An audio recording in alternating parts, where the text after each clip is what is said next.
The Bible. Is it hard to understand? When it comes to reading the Bible, the first thing that comes to mind is the fact that this is the Word of God. The seals have been broken, and the truth is here.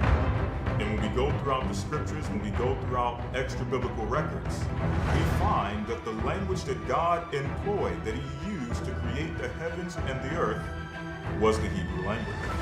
Christ said, I came for the lost sheep of the house of Israel. But yet no one, no religious leader, no religious church out there anywhere can now identify the 12 tribes of Israel. Can we? God is quite simple, but it seems as if man makes understanding Him hard. What are those mysteries? The truth of your book and the truth will make you free. The Hebrew and Bible Academy, you're invited.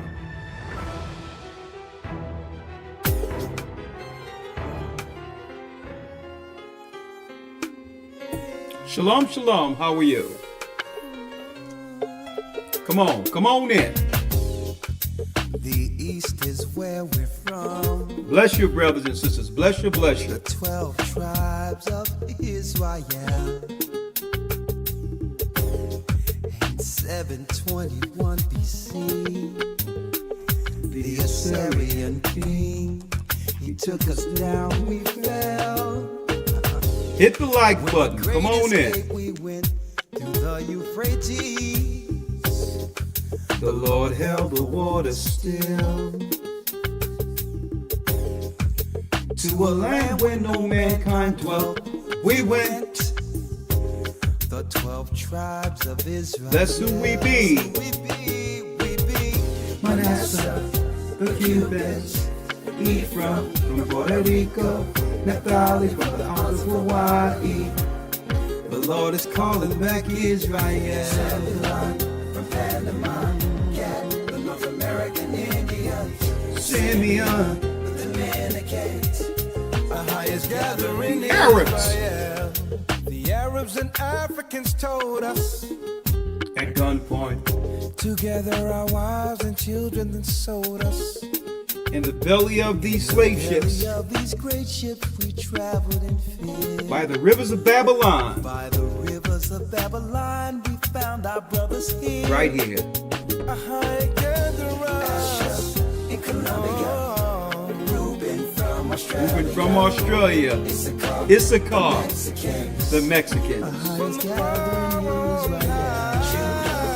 The Negroes, Benjamin, the West Indians, Levi, the Haitians.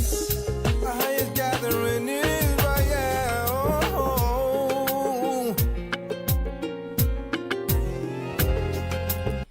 That's right, brothers and sisters. The Most High's gather in Israel. I'm Elder Ricard Shar of the Gathering of Christ Church, here with our weekly podcast, broadcast, and yes, we have Zoom in tow, as well as Blog Talk, if it's allowed this evening. Blessings. I hope you all are doing fine. Good. You all know what to do as you come in based on this channel being shadow banned. Hit the like button, please. Hit it for me. Okay. Jumping right in just to get this out of the way real quick. Yes, we are in a new Hebrew and Bible Academy, week 1 of the Academy. Okay. We are in week 1. And of course, we went into the creation of the universe, highlighting that darkness that was at the face of the deep. Well, that darkness has now what? Come to the surface. And actually, that darkness rules the world. That darkness ruled the world as we speak, which leads me to my broadcast this evening titled, Satan's Agents Exposed. And I know everyone out there is looking at what's going on with Cat Williams and the comedian Spats and all these others Oh my God, it broke the internet. But folks, let me tell you, what Cat Williams exposed pale in comparison to what they're hiding in plain sight while everyone is looking the other way. And I'm going to talk about that this evening. Okay? Because, folks, those who are really controlling how things are really going on in the earth, believe me, the last thing they'll do is stand on stage and tell jokes. And that's not to downplay the intelligence and the artistic skill it takes to deliver a joke, okay? That's rooted in some level of truth. One moment. Someone says that there's an echo. Hold on. One moment. I don't know what's going on here. Let me check. 1 second. All right. Let me do this. Hold on. Let me check one thing. All right. Okay.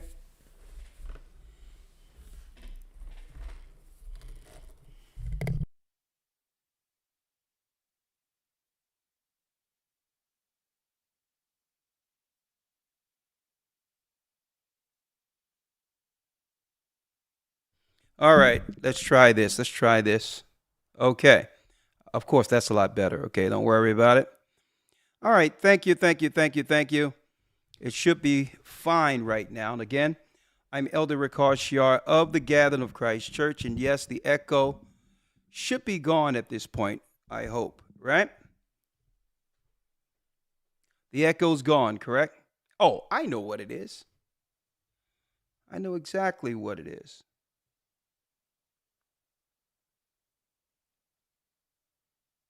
One second.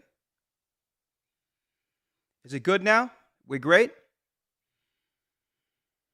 All clear. Okay, thank you. All right, let me put this over there.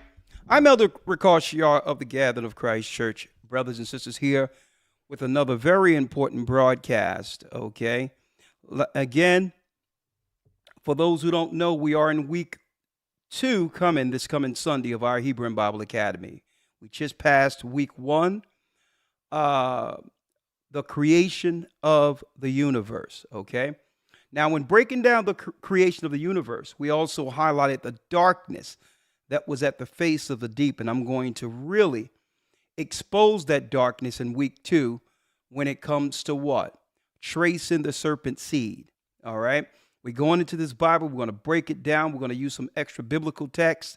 We're going to use Enoch, Book of Jasher, the Bible. We're going to also teach brothers and sisters in this academy on how to precept. We're going to expose the darkness, the real power structure behind your politicians this coming Sunday, okay? You all are invited, and if you do enroll, we will give you week 1's lesson missed. You'll get the Hebrew as well as the new segment, which was off the chains, as well as the lesson. And for the brothers and sisters out there who are, who usually, you may be busy on Sundays. It might be one of your only days off. That's fine. If you enroll, it doesn't matter if you are free Sunday to actually view the broadcast live, even though that's a great experience in of itself.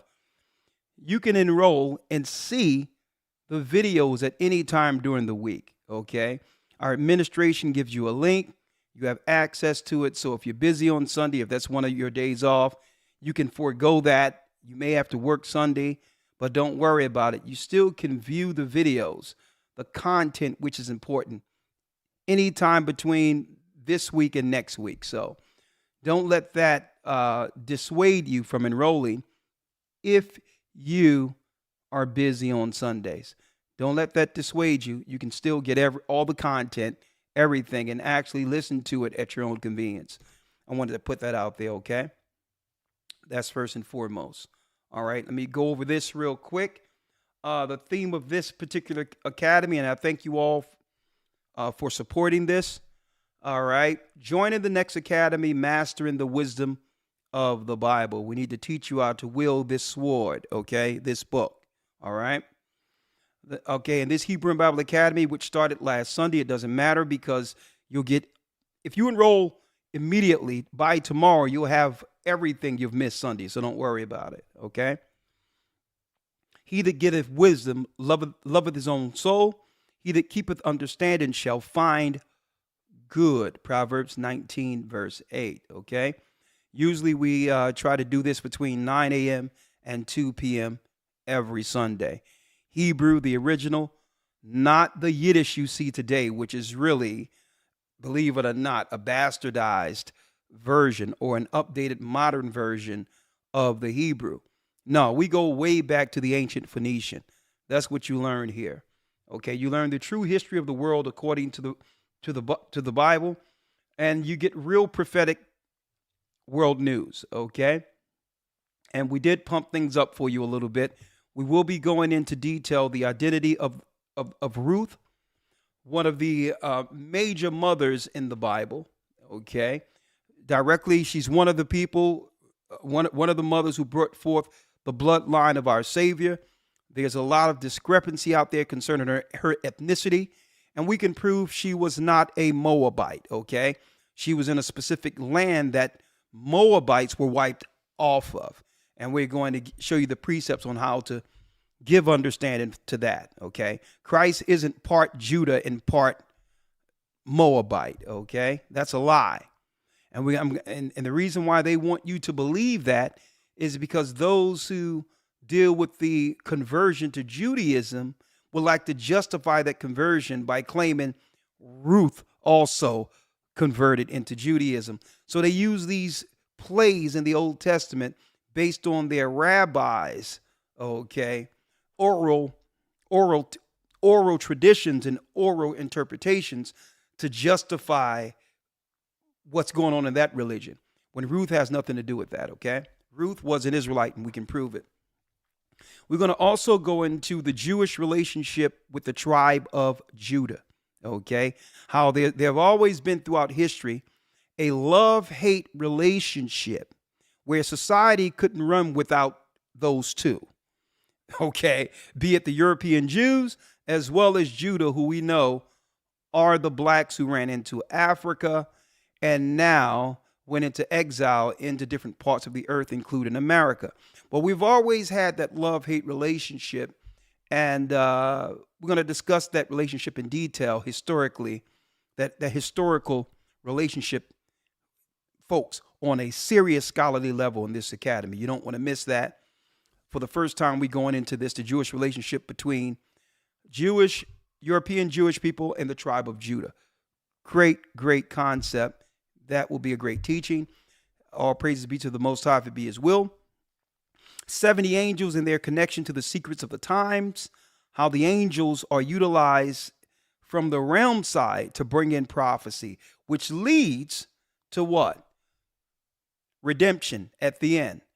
And that's right, folks, the promise, right? We're going to talk about that. We're going to break down the secrets of the times and show you how to actually calculate time according to the heavens and not according to the Julian calendar or any other calendars down here, because that's right. Daniel 7:25 said that they would think to change times and laws.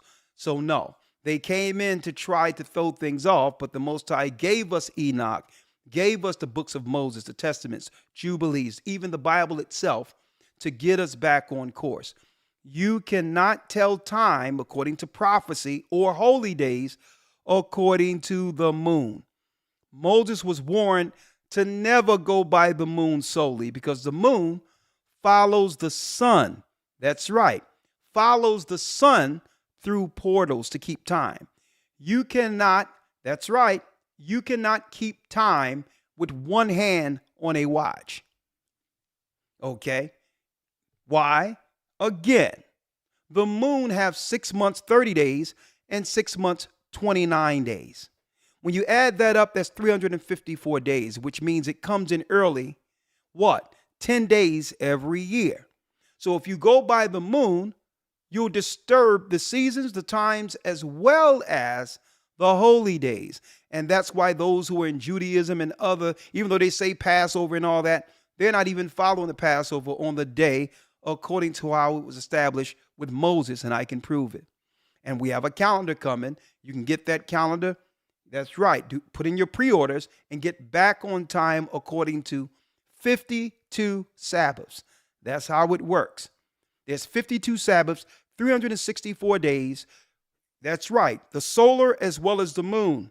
They work together in tandem. They work together to give time, not the moon. The Babylonians were worshiping who? The moon goddess, knowing that you have masculine and female. Sun, the sun with his strength, masculine. Moon, that's right, feminine. The Most High have done that since the beginning in creation, masculine and feminine. Well, guess what? You cannot follow the moon because the moon is off course. Okay, you must follow the sun and the moon together to keep time. And that's what we're teaching in the secrets of the times. How do you calculate time? And where are we according to the end times with those dates? We're going to show you in the academy. The full breakdown on the 24 elders in the book of Revelation. You don't want to miss that. We're going to have a marriage roundtable discussion with special guests. Some people in the world are going to come in and we're going to have a discussion because obviously everyone has an opinion. But what none of us can deny is that family is under attack and relationships are what? Unsustainable under its current model. And we're going to talk about that. Let's not talk about what someone did to one another, because why? Everyone been hurt in this earth, okay? Everyone has had a heartbreak. So we can't use these excuses to not get on code according to God. We can't use these excuses of being hurt to why we can't do our function, male or female, regardless of our circumstance. We've all been hurt. And you know what? It's a shame that we've all been hurt. But none of us have been more hurt than Christ. Okay? He did nothing at all and was rejected. So we need to get off our soapboxes according to why we choose not to do what's right and just choose to do what's right, regardless of our past. And we're going to talk about that. Walking with the commandments in Christ and more in this academy. You don't want to miss the academy. Go to historytimes.org to enroll. Okay, whenever you're ready. Okay. And this week, yes, we do have survival tips each academy. Last week, it was how to actually make a fire. You can find something outside and actually be able to, if you need to, create your own fire, not for arson purposes, but for survival purposes. Okay. So that was our first tip, and that was a great tip the brother did with us. We thank him for that. And this week, we're going into how to prepare a go bag. Go bag preparedness. That's right. When Christ said what? When the stuff hits, you can't go into the house. You can't, you got to roll. So you got to have your go bag in a place where if you must operate like a pilgrim on earth and get out in the midst of some chaos like they're stirring up now, have everything you need to survive throughout chaos in your bag. We're going to show people, our brothers and sisters, those particular tips on what to have for every circumstance in an emergency in your bag. That's right. We have survival and preparedness throughout this whole academy also. So I hope you get involved. Okay. I hope you get involved. Now, go to historytimes.org to enroll. All right. Now, where are we going at with this? And whenever a lawyer can come in, whenever he would like to come in, I can pull him in. But I wanted to jump right in. Okay, that's why I started this early. I didn't want it to be 7 o'clock before we actually went into the topic here, right? There's a lot of weird things going on right now. A lot of weird scenarios to a degree that most cannot make sense of it, right? Folks, the kingdom is for a few. Right? And the reality of the matter that it comes down to that at the end of the day, even though we want everyone to make it, right? We must search out our own soul salvation with fear and trembling, like the Most High says. And I'm going to tell you why. The enemy has worked overtime to teach everyone to operate according to their individual moral compass, where nothing is absolute concerning right or wrong, which is intentional. So it's my position not to try to, fix every individual, right, out there who may have a hang up with the Bible or whatever the case is, who may have their own idea of what's right or wrong, right? It's our stance using this Bible through the Spirit of Christ to actually do what? To expose the darkness. Because you just can't fix every individual who's under the program, who's under the spell, if you may. You must ghost bust. You must expose. Listen to me clearly. You must expose those who have the people under the spell. Once you break them, the people begin to wake up and understand that they cannot operate according to their own moral compass. Right? So that's what we're going to talk about today. See, and this is what Satan and his, I would say, his soldiers has done. Right? Think about it. When I was a kid, right? You would have someone, a jokester or someone who would do something. And once you figure out who it was, right? That individual who will slap you in the back of the head or whatever the case is, and you finally understand who that person was, and they know you got them between the crosshairs. You know now. What is the first thing they do, folks? The first thing they'll do is what? They'll begin to run, and on top of running, they'll begin to throw all types of stuff in the path in zigzag to try to get away. Well, folks, that's exactly what's going on with your so-called leaders in the earth today. This is organized chaos, and they know that they can no longer hide amongst us or hide at all. That we know who are the agents of Satan. So they have put out labels so too many people cannot speak to their evil without being what? Politically ostracized or what? Canceled altogether. Right? So it's just like that little guy who did all these tricks at what? Doing all these things behind closed doors like your Wizard of Oz, right? And no sooner as you figured out who was doing the chaos, they start to run. And on top of running, they begin to make things more confusing by throwing everything in its paths during the getaway. And that's why when I see Cat Williams and all these others, it's not that we as a people can't celebrate light shining on darkness. But folks, I'm looking online and I tend to see every time you go online, the exposing of what you would call elite or rich black people. Y'all notice that?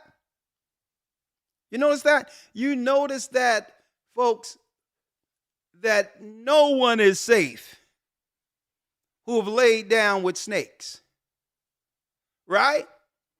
Tyler Perry, T.D. Jakes, and they knocking them down like dominoes. And you know what? No one is thinking that, okay, there's a plan behind every time you wake up. There's a new exposed video in which they use AI for voices so that no one can be sued, exposing black people. But I'm not even going there today. I'm not going there. They expect everyone to stay on this Cat Williams thing when there's a lot more serious things going on when it comes to really exposing Satan's agents. And we're going to talk about it today. We are going to talk about it. Now, before we begin to talk about it, right? Now, remember the analogy. Okay, remember the analogy I've given you, that once you start to see who's behind the chaos, they began to just throw everything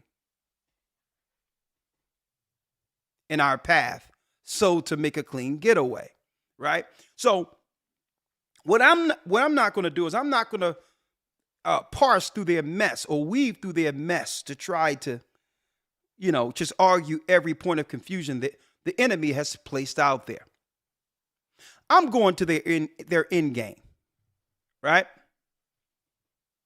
Why is there so much chaos, confusion, right? Organized chaos. Who's behind it? Right? Hold on. Who's behind this organized chaos? Right?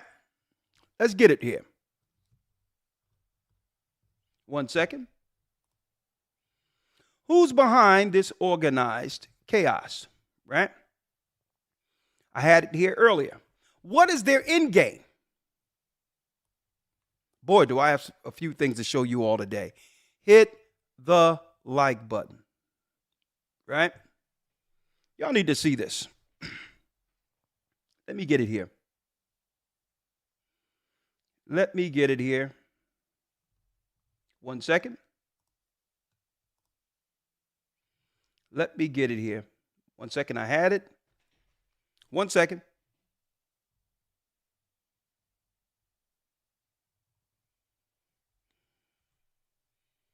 The Peruta. That's it. Get it here.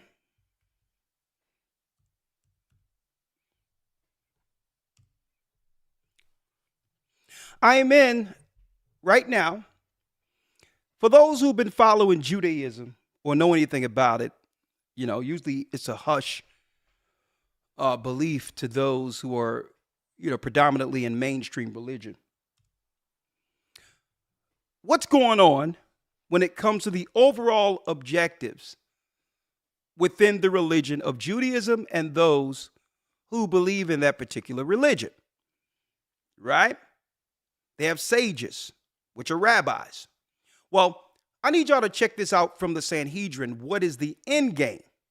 So we're not going to look at what the I would say what the communicators are putting out there as forms of diversion, to divert, be it the news, media, whatever the case is. We need to know, what do they religiously believe is the end game? And what are they seeking to assist when it comes to the prophecies they believe in? Right? Right? So let's go here first. Right? Where are we here? We're in the Talmud. Now, of course, there's so much I'm going to talk about in the academy when it comes to the relationship of Judah, which is the black man in America, and those who are in different parts of Africa, and the tribes, and the European Jewish people. We're going to have a discussion on that in the academy.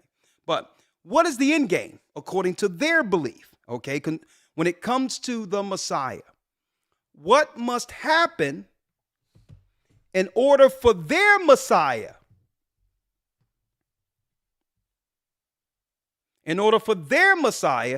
to appear? Now, mind you, those that believe in Judaism, they don't believe in Christ. So they're not waiting for our Messiah. Now, mind you, Christ said there's only two masters. Okay? Either you serve the master who sent Christ, which is God himself, or Satan. So what must happen according to their belief? Well, I'm going to give you all a little insight to how we're going to be tackling, some discussions within the academy. It states here, the sages, which are their high learned men, right? Their top rabbis. The sages taught in a barita, right? The sages taught, let me put this down, in a barita, right? The verse states, the Lord shall judge his people and atone for his servants, right? When he see that their power is gone and there is none shut up or left. Then they reference Deuteronomy 32 and 36 in their Talmud, but keep in mind, the Bible that I've read have nothing to do with what they're saying in this Talmud, okay? They're just using the precepts to justify their philosophy and their belief concerning the coming of their Messiah. From the phase their power is gone, it is derived from the Son of David will not come until what? Let me get this out of the way again. Will not come until informers will proliferate. Right? I'm in there. Talmud. Alternatively, the Messiah will not come. The Messiah will not come until the number of the students of Torah diminishes. So there's a prophecy that the students that are learning under Judaism must begin to dry up, which they'll need less of those Orthodox or whatever the case might be by this time. Listen to me clearly. Alternatively, right here, listen to me clearly. Alternatively, the Messiah will not come until the Peruta. Until the Peruta, right here, will cease. Until the Peruta will cease. From the purse. I apologize. They have it where every time you click on something, it opens up another thing. But let me just put it here and read it by pointing. I'm going to use the pointer here, right? See that? Y'all see that, Peruta? So there will be what? A diminishing of the students who are learning Torah. That means under Orthodox Judaism. Right? Alternatively, the Messiah will not come until the Peruta will cease from the purse. Now, what does that mean, folks? That their Messiah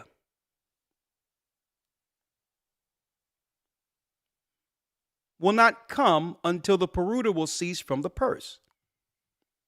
Alternatively, the Messiah will not come until they despair from the redemption, as it is said, and there is none shut up or left, as though there were no supporter or helper for the Jewish people. Right? Now let's focus on this for a minute.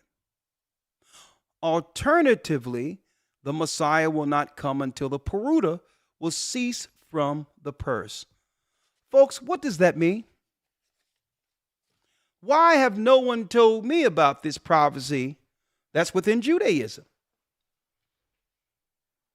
Don't forget there's justification for everything that's going on over there now based on these same prophecies right? That was spoken through what? Oral tradition. And it make it where those in authority within the religion must push forth the prophecy. Now, the peruta is what? The peruta is a low denomination of coin. It's the lowest number of coin. Peruta is purse. So, the Messiah will not come until there's no more money in your bank account. They must control your finances. See, it's in the prophecy that money must be gone where you have no control over your what? Over your person, being able to buy, have assets, land, anything. They believe that's right, folks, that's right, according to the Talmud, that the Messiah cannot come until you're broke.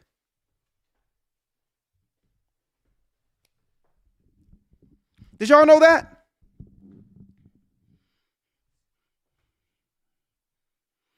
Now that's deep. That's the belief system from those who don't even believe in Christ, which verifies everything John said on the Isle of Patmos, Revelation 13, that they're going to present a cashless society where your cash will be in you. Either you bow to the beast and get that mark, an etching in the skin or a prick in the skin, which does what? Connect you through biometrics to your money. See, I'm not here trying to speak to every person who's confused to try to get them to understand when they're under the signal, not realizing who's in control of the signal. Okay, it's futile. See, and this is why, you had sages and rabbis in the past who had a problem with Christ, because he wasn't going to deal with the confusion they throw on the road or the chaos. He dealt with their intent. He dealt with what was in their heart. And he went straight for the jugular when it comes to exposing the wickedness. And then at that point, you give everyone else a choice on whether or not you want to follow those who are behind the signal, who's getting exposed, or deal with the same prophecy that are coming on them once the Messiah comes. And when I say come on them, those who don't believe in Christ, right? Y'all see that? So I know the end game. So now when I see with each week, cash becoming a bad thing, machines all up over the place where you're rarely using cash money anymore, it's starting to come into what? A reality that what? This is the plan. Because they believe they're waiting for their Messiah, right? And we know it's not our Messiah. And they believe that Messiah cannot come until the whole world has no control over their own finances.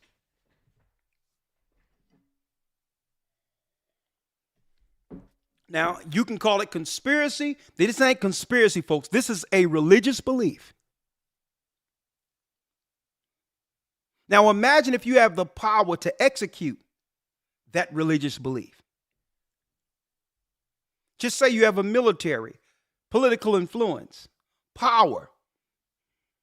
Suppose every puppet that's operating in this earth really has no power outside of the money that's being funneled to them, right?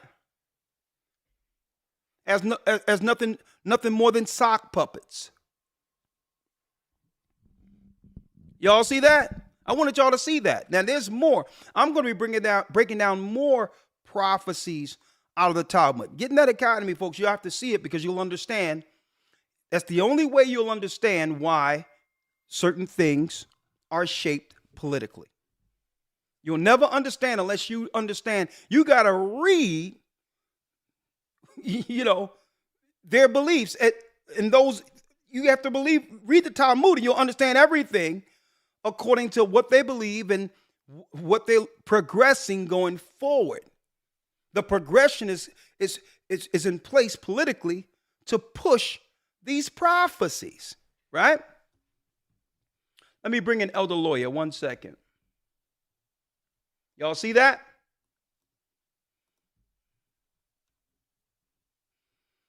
Hope y'all see that. Let me bring in Lawyer 1 second.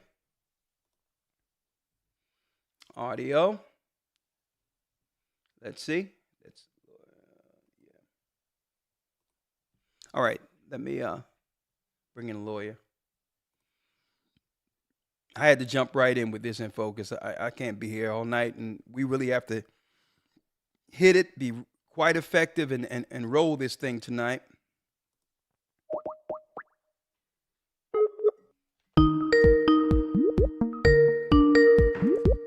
Denomination of corn.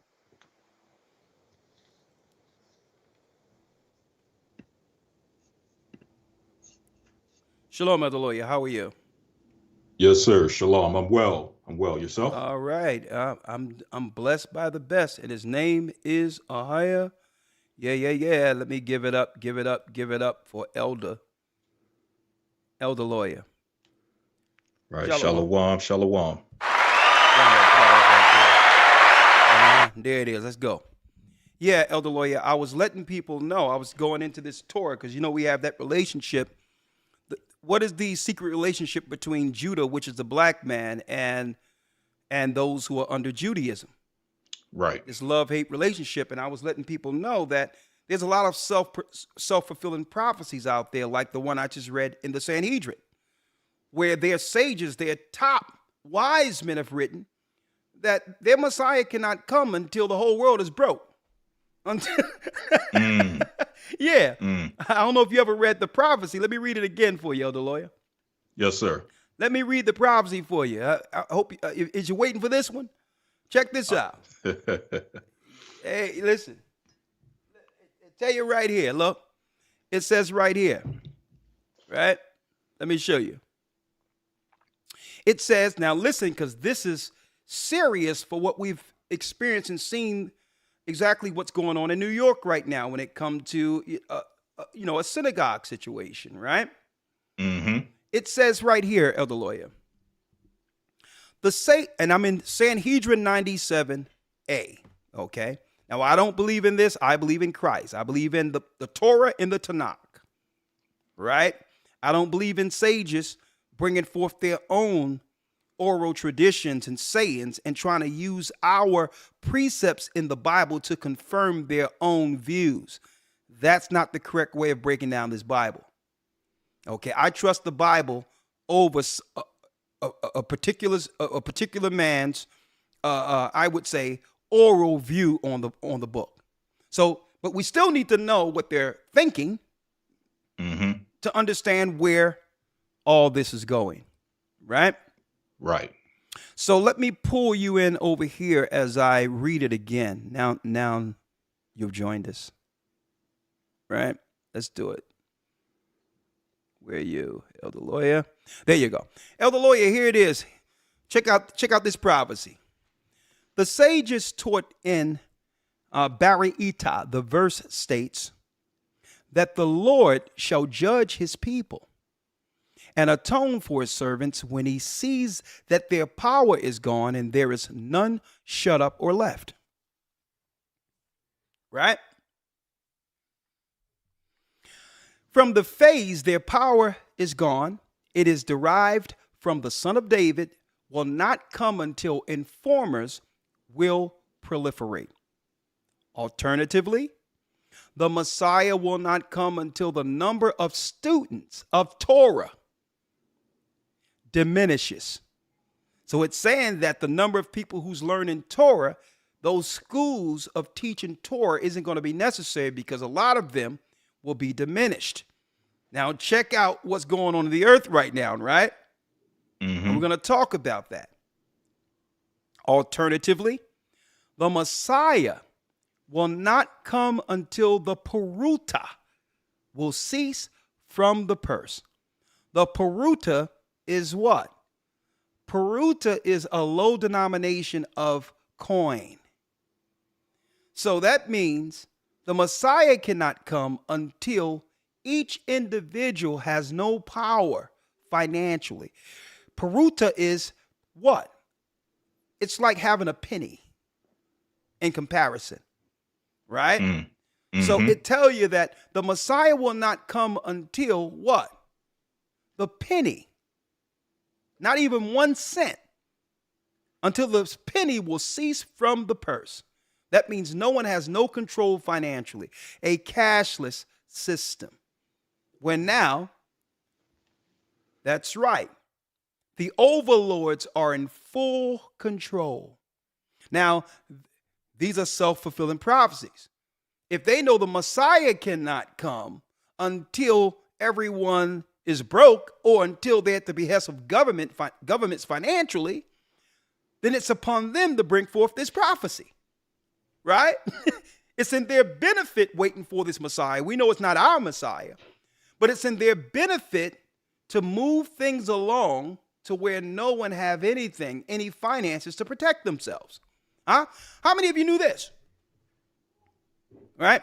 I know you probably heard of this prophecy before. I brought this out years ago, but I thought we should talk about it today. And so to not have any people confused, Elder Lawyer, so to not have anyone confused when they begin to throw the chaos at us from different angles. And I use the analogy. Once you know, right, who's been behind things all the time and it's eventually get exposed, they begin to run and throw many things in the trail while getting away. And when I say many things, Elder Lawyer, it can be the Chinese, it can be immigration, it can be demoralized music, it can be perversion, it can be whatever they would like as long as you're not in their way. Right? So to speak. Speaking of Chinese, Elder Lawyer, speaking of Chinese, right? I think you're going to have to hear this, right? Let me put it up here.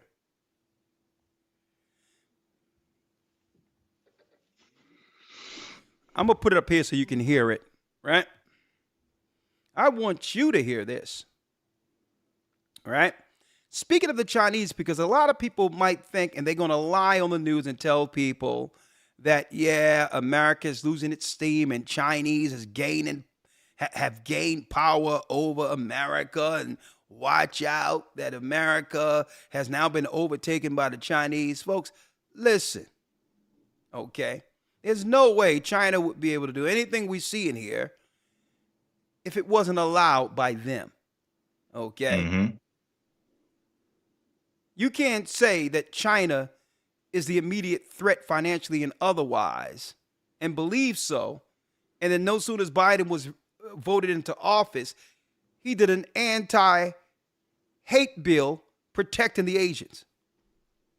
So I'm putting it out there so that you don't fall for the diversion, because these will be indirect attacks by the same people in power, using other people as pawns.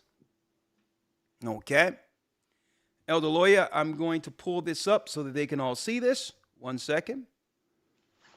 And everything that I'm dealing with today is from a religious standpoint. I believe that every man everywhere, regardless of race, have an opportunity to repent from their sins. I have nothing personal against any particular people or person. Okay? Let me put that out there. All right? If you choose to follow Satan, that's your choice.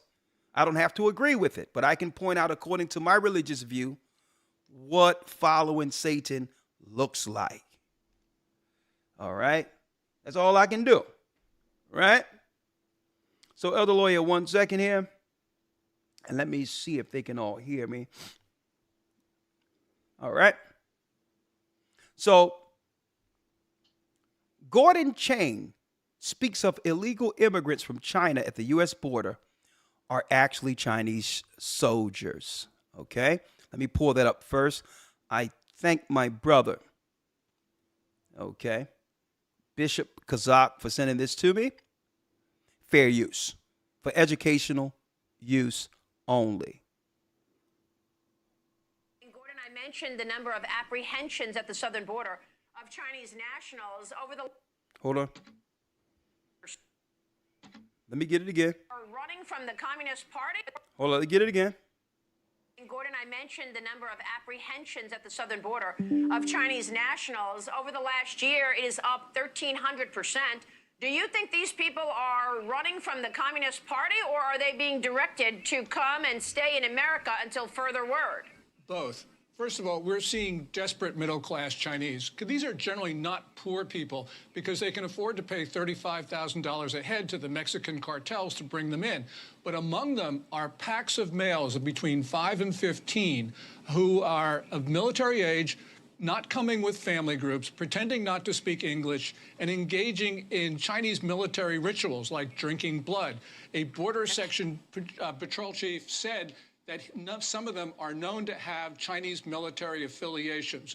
So clearly these are saboteurs coming into America to wage war on the United States on the first day that there is war in Asia. Oh. That is just drinking blood? Is that what you just said? Yes. One of the Chinese military rituals is to slaughter an animal, in this case, chickens. Michael Yan, a war correspondent, has seen this. And they drink the blood. And this was done in a hotel in Panama after they crossed the Darien Gap from Colombia. So we know that these... And, man, these actors, Elder Lawyer, you know, not that I agree with everything that Trump says, but when he talks about fake news or whatever the case is, but I digress. Like they don't know about the bloodletting and drinking of blood within these secret conclaves of religions they are a part of. And I'm going to go into that. I mean, a few years ago, there was a big thing with Azealia Banks, a sister from New York, sacrificing chickens under her satanic African religion in her closet. Had 3 years of mess in there. They're trying to act like blood drinking is something new. So what are they saying? These aren't just regular military people who are being allowed to come through the borders. They're coming with a ritualistic, satanic agenda against those who are moral, those who believe. And these people are, again, being allowed to come into the country, folks. This isn't a conspiracy theory. We are listening to Fox News right here. Listen to it again. Gordon, I mentioned the number of apprehensions at the southern border of Chinese nationals. Over the last year, it is up 1,300%. Do you think these people are running from the Communist Party, or are they being directed to come and stay in America until further word? So now what they've done through their mind job right here is to give you the talking point as to what to say when this happens. Mm-hmm. Right. You notice that? Because normally if you have some wild Asians running through the country drinking blood and on some demon stuff, you know, somebody need to explain what's going on here, right? But now what they're doing through their media programming is giving you the talking points so when it happens, we can sound smart concerning something that we would normally rally together against, right? It must be who behind the blood drinking Chinese army coming into America, right? Ununiformed, right? Mm-hmm. So now listen, I'm going to show you how their magic works, folks. Gordon, I mentioned the number of apprehensions at the southern border of Chinese nationals. Over the last year, it is up 1,300%. Do you think these people are running from the Communist Party, or are they being directed to come and stay in America until further word? There it is. No, yeah, I heard about that, man. They running from the Communist Party. Right. No, you can, around the water cooler at the barber shop, as you getting your iced tea together, Mm. you're sitting there at the water cooler at the job saying, "Oh no, they running from the Communist Party," right? Mm-hmm. First of all, we're seeing desperate middle-class Chinese. These are generally not poor people. So now this destroys the line that these are asylum seekers. So what's really coming in under the cover of poor people who originally came from Venezuela? So he says these are middle-class Chinese. Afford to pay $35,000 a head to the Mexican. And they're willing to pay $35,000 per person to be allowed to come through to the Mexican cartel. Mexican cartels to bring them in. But among To bring them in. them are packs of males of between 5 and 15 who are of military age, not coming with family groups, pretending not to speak English, and engaging in Chinese military rituals like drinking blood. Chinese rituals. So now we understand, Elder Lawyer, this is a spiritual warfare Right. that's allowed. That's being allowed, folks. An invasion that's allowed. Now, I wonder what neighborhood they're going to allow these blood drinking Asians to come into. We're going to talk about that in a moment. This is still throwing everything on the road for the getaway. They know that America has been dismantled and sold apart. So now it's the getaway now. Let us throw all the chaos in at once during the getaway. And then let's see if the God you believe in saves you now. Right? Section patrol chief said that some of them are known to have Chinese military affiliations. So clearly these are saboteurs coming into America to wage war on the United States on the first day that there is war in Asia. That is just drinking blood? Is that what you just said? Yes. One of the Chinese military rituals is to slaughter an animal, in this case, chickens. Michael Yan, a war correspondent, has seen this. And they drink the blood. And this was done in a hotel in Panama after they crossed the Darien Gap from Colombia. So we know that these are Chinese military coming into our country. Now, see, Elder Lawyer, now, one thing I can give these people that are coming over and those that are worshiping Satan, right? If you can give them any credit, they go all the way in on worshiping the devil.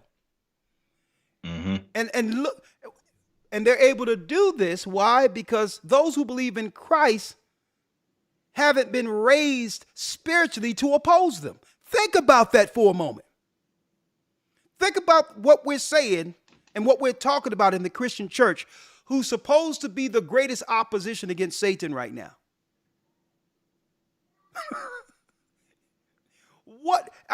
They can talk about the blood of Jesus all they want and all that other crap they're talking about. Folks, you're not going to be able to pray this away. Even Paul said faith without works are dead. Okay? And these are straight Satanists coming over. Okay, and if you think they're going to stop at chickens when it comes to drinking blood, you got another thing coming. Elder Lawyer, let's read a scripture on this drinking of blood real quick. This is why our God forbade us not to operate like this. So what are people missing, others missing when they hear that particular story? Blood, that's nasty. They nasty people. No, those who can spiritually see understand that a spiritual war has been waged in the earth, and they're doing all types of rituals to open up portals for power against those who truly believe in Christ. See? Let's go there, Elder Lawyer. Let's go there, Leviticus 7, because I have a lot lined up here, right? Hold on. So let me bring you here. I want to make sure I get through these in a timely fashion here, right? Elder Lawyer, let's go to Leviticus 27 and 25. Let's read it. Yes, sir. Leviticus 7, verse 25.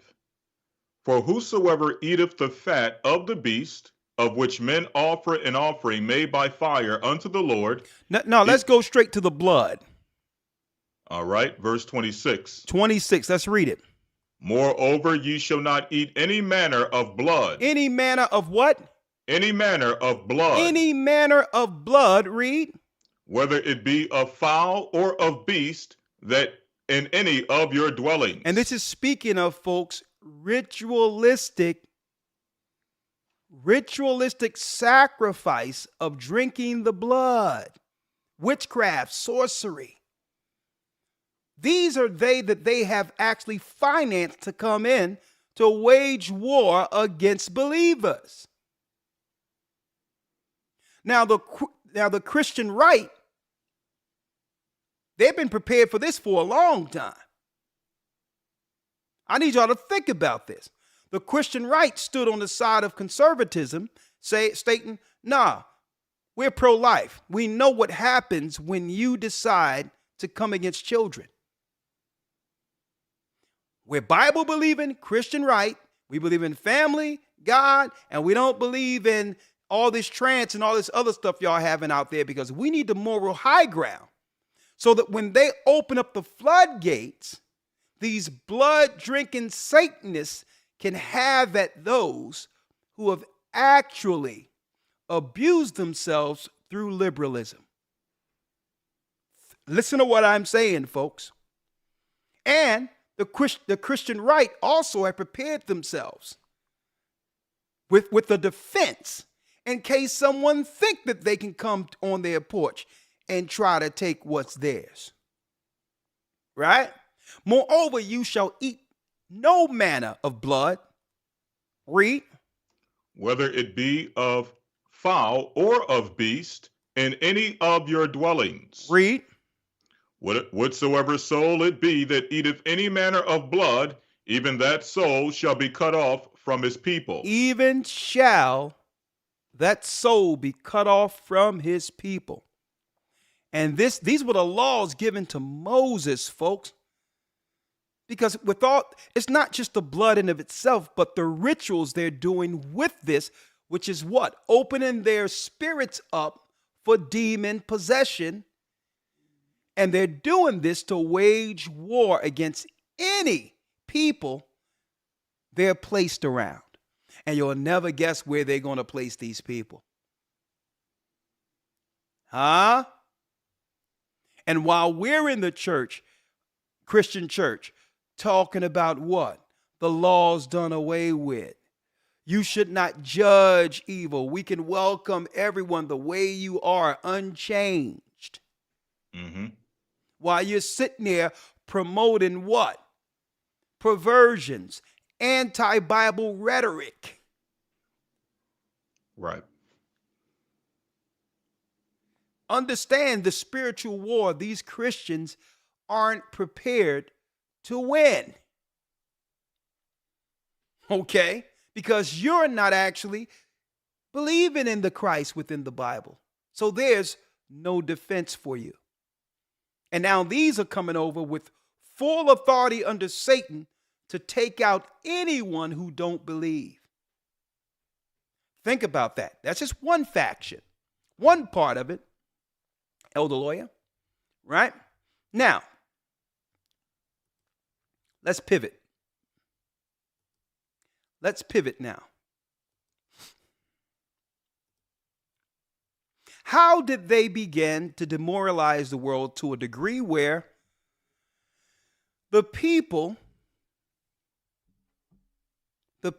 are totally exposed or open for a takeover. Right? How did they get to a point where it's now, well, okay, we can throw everything we can and more, and the kitchen sink and more against these people? And I keep on saying this because they were able to demoralize the children of Israel in America. Targeting on what? Demoralizing our people. Why? Because they were afraid of our influence. Our influence positively can change the world. And that in of itself can slow what they're doing prophetically concerning what they believe in the Talmud. If there's a moral world, it'll be a while before they can get to that point that they need to for a cashless society. They're dealing with those measurements according to the Spirit for those who can understand. They can progress their system, the more they can demoralize our people or allow our people to get demoralized. Right? Now, there's something you sent me, Elder Lawyer, and I've been chopping at the bit on this since you sent it to me. It was the brother from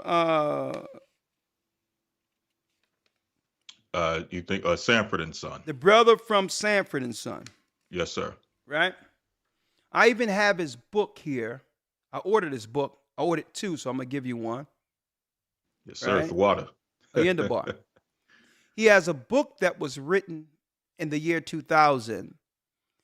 DeMond Wilson, The New Age Millennium. Right? The New Age Millennium, an expose of symbols, slogans, and hidden agendas. Now, he was the son who played Lamont on Sanford and Son. He became a pastor. Okay, I'm just breaking a little bit, just doing an overview, so I don't got to go into every part of him, right? Of what we're talking about here, right? He had a book. It's amazing that the majority of things from a biblical perspective that he was talking about back then is now in full play, right? But they did what? They didn't celebrate him as a pioneer of comedy when it comes to the golden ages of entertainment, because they were afraid of what he knew, right? He believed in Christ. He taught thousands of people in Africa. And he had a book called The New Age Millennium, saying that the world need to be ready because they're going to cut hell loose on earth under the New Age. The New Age in of itself is a time where they can no longer conceal their true intentions on earth as Satanists.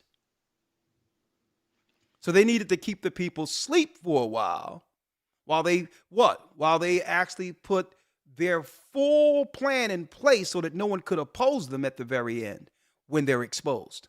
Once the world started exposing them or pointing to them as what? The puppet masters.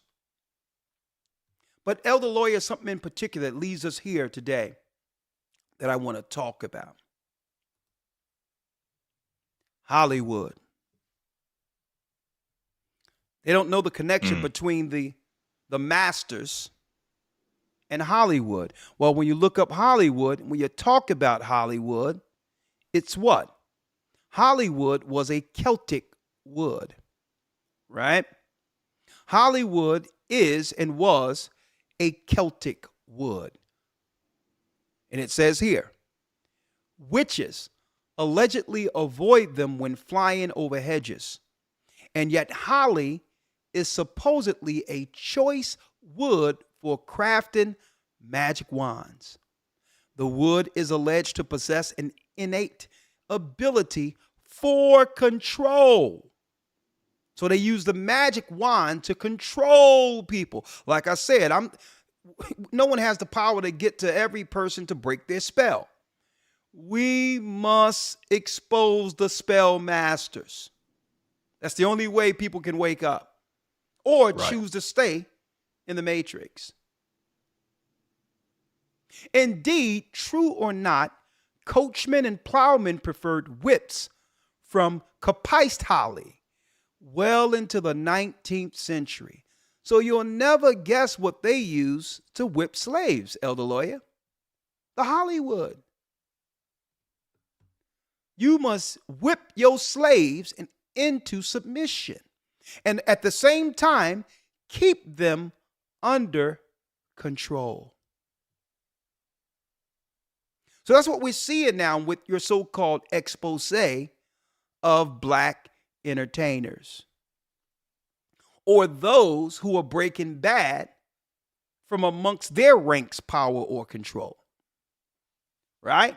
What you're seeing now is the use of the Hollywood to whip those who are breaking bad against the system, who once were utilized as tools to bring forth what they claim their Messiah by helping them demoralize the world.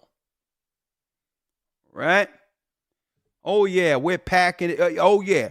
Hey, folks, this is what I'm going to need real quick because, hey, folks, it took me about a few hours to put this together. Y'all going to help me out. Hit the like button. We're at 2,200 now. I'm going to need at least 500 right now. And as I go into this expose, Satan's agents exposed. So we're going to start off, Elder Lawyer, if you will. All right, we're going to start off. All right. His name is Demond Wilson. He played Lamont on Sanford and Son. What a great interview. And of course, you had a young buck interviewing him. And his focus, I don't believe the interviewer, he did a good job, but his focus should have been more broad than what he was trying to actually obtain. But I digress. Right. Demond actually, he kept him on course, put it that way. he was cracking the proverbial whip the whole time. Like, listen, young whippersnapper. And, it was, let me tell you, Lawyer, thanks for sending that to me, mind you. I mean, Yes, by sir. the way, it was a breath of fresh air. Hearing a man speak like our fathers spoke. Like our uncles spoke. Right? Man, it was a breath of fresh air hearing someone speak as a man, unfiltered, uncensored, without caring about who cares. Right. Right? And I'm going to say this. It's a shame because I believe this interview would set way more people free in their minds. And it's not to downplay the power of what Cat Williams said or did. But I believe what Cat Williams did, right, to some degree when it comes to the paymasters and all that, is actually helping do the job that they're finished with our people anyway as influencers. Right. AI is about to become the new influencer.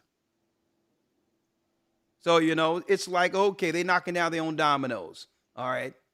So we have no use for them anyway because they know now. We can no longer use the blacks as servants. Then they know they're the children of Israel. We must throw everything at them and see if their God help them prevail. Right? That's where it is. Hey, folks, you have to be on a winning team because this is it right here. Right? This is it. Right? So we're going to go through a few minutes of this. And what I'm going to do is I'm going to let this play out because I need my brothers and sisters to hear this. The brother from Sanford and Son. Right? Demond Wilson. And let me give a shout out for the young man from Comedy Hype News who did the interview. He got the interview, so give him credit. So if y'all want to, I would say if you want to see the whole interview, or great interview, Listen to this brother. Very articulate, intelligent. Mm-hmm. I mean, talented. Right? Let's go right in. That we get to speak to the past generation, and those are part of the golden era of Hollywood. Sanford and Son, starring Red Fox and Damon Wilson, would air from 1972 to 1977 and was an immediate hit, becoming one of the top 10 highest rated series on American television. The show reflected the social struggles of the time, and its comedic approach touched a variety of topics. Unfortunately, though, however, Red Fox would abruptly leave the show in 1977 after 6 seasons. Damon Wilson, his co-star, would then have to choose his next path. Now, 46 years later, we will have the chance to speak to Wilson to hear more about his story and what he experienced while making history. While making history, let's go straight to it. Let me cue it up. I'm going to cue this up to around 8 minutes and 55 seconds. I'm going to let this go for about 4 or 5 minutes. Right? Let's go. Fair use. This is for educational purposes only, okay? Educational purposes only. 1971 to the present. It's only a handful of them that you still remember.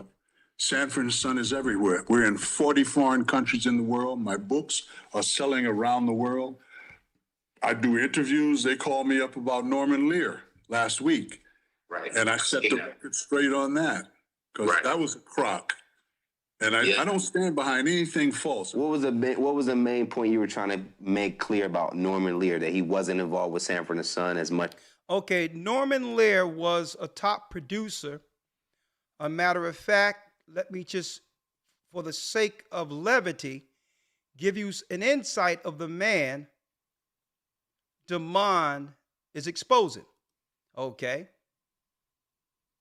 Right? Norman Lear, remembering Norman Lear, his pioneering LGBTQ inclusive shows. Right? Huh. Now, check him out now.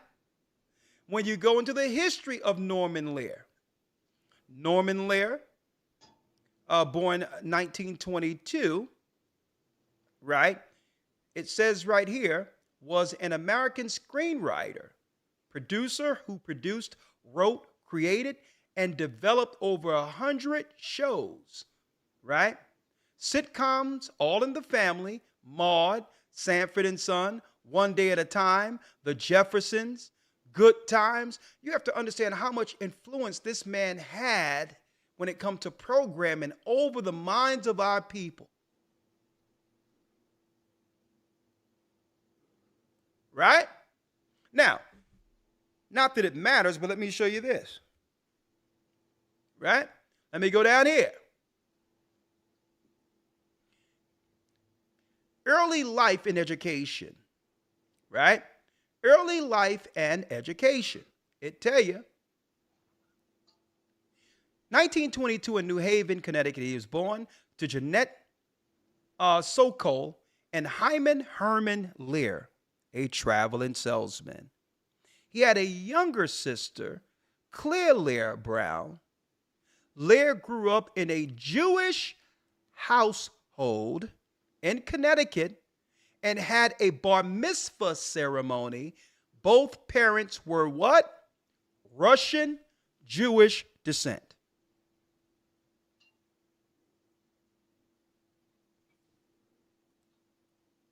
Right? So I'm just giving context here, right? So now, one of those who made one of his shows, Sanford and Son, the iconic hit, it has become, has something to say about this man, right? He had no idea that this guy would have the foresight to single-handedly, with programs through Hollywood, decimate the United States in of itself. Right? Let's go. Credit for was that the main thing was what a lot of people missed. I said when I saw the When my agent called me and said, watch the show, I said, I don't want to do television, as I said.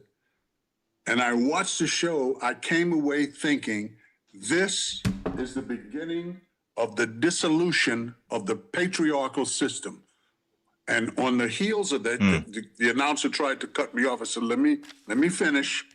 Because on the heels of that came Married with Children. And then all of a sudden, parents became idiots and kids became all-knowing. Women, young women started calling their mother B-I-T-C-H word and rebelling. And it all started. Norman Lear, they asked me what, I said, I will say this about him. He was a visionary. Right. But then when I heard about his political affiliations, it all fell into place. And I knew I was right on the money. Yeah. Folks, I'm just going to interfere just one time before I let this play. This whole LGBTQ isn't nothing new. Folks, the LGBTQ and the people before they became an organization were in control of many opposing parties against Malcolm X and Martin Luther King.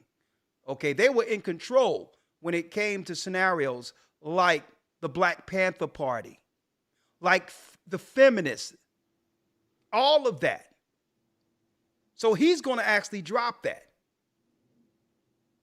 It wasn't until our current time that they were able to get to political status, not behind the curtain, but now as the face of those who have always controlled the communities. They've always been in position to keep what? An invisible barrier between us and those who control things. It went on and on and on, ad infinitum. And what we're experiencing now is the evolution of what Norman Lear started with All in the Family. And nobody got it. They missed it totally. They said, oh, Devon's talking about Norman didn't have. I said, you people have been so dumbed down, like Malcolm said. Some of us, we're going to have to leave behind. You're too brainwashed to understand. That was the important thing I said about it. And they don't even know that. You know, you got this whole feminist movement out here. I don't need no man. I don't need no man. No, but your kids do. Your children do. A broken home. I can't remember the statistic. I think it's like 65% of the people incarcerated in the penal systems are single family. I don't need no man. So it's just it will be all by design, I'm guessing. They want this, right? I would assume people want this. Yes. The system, benefits. What do you mean, welfare? Welfare, the patriarch dissolution that you just mentioned. That's because of the feminist movement, brother. Okay. The feminist movement. All of those lesbians back in the day, Gloria Steinem, Black Panther woman that teaches at Stanford University, they were lesbians. The Black Panther Party was a communist organization that was funded by the Rockefellers. That's the number one thing. So you got to understand, I came back to the world from the jungle when the Haight-Ashbury, the hippies, I hate to use that cliche, hated the government, everything about the government. They hated Nixon. They wanted to stop that war over there in Vietnam. Yeah. And the feminist movement has killed it. And these women walking around here, they're not being taught by their mothers to be wives. To kind of reflect on your work, you know, because I love to kind of get some records, set some things straight about that. Okay, that's one thing I wanted to point out that stood out. Let me move it up now. Let me move the interview, of course, in your own time. You can go to Comedy Hype News, Desmond Wilson, and see the whole interview if you would like. But all the fillers and things just to fill in the backdrop, nah, we're getting straight to the points here this evening. Let me go here to 38 minutes.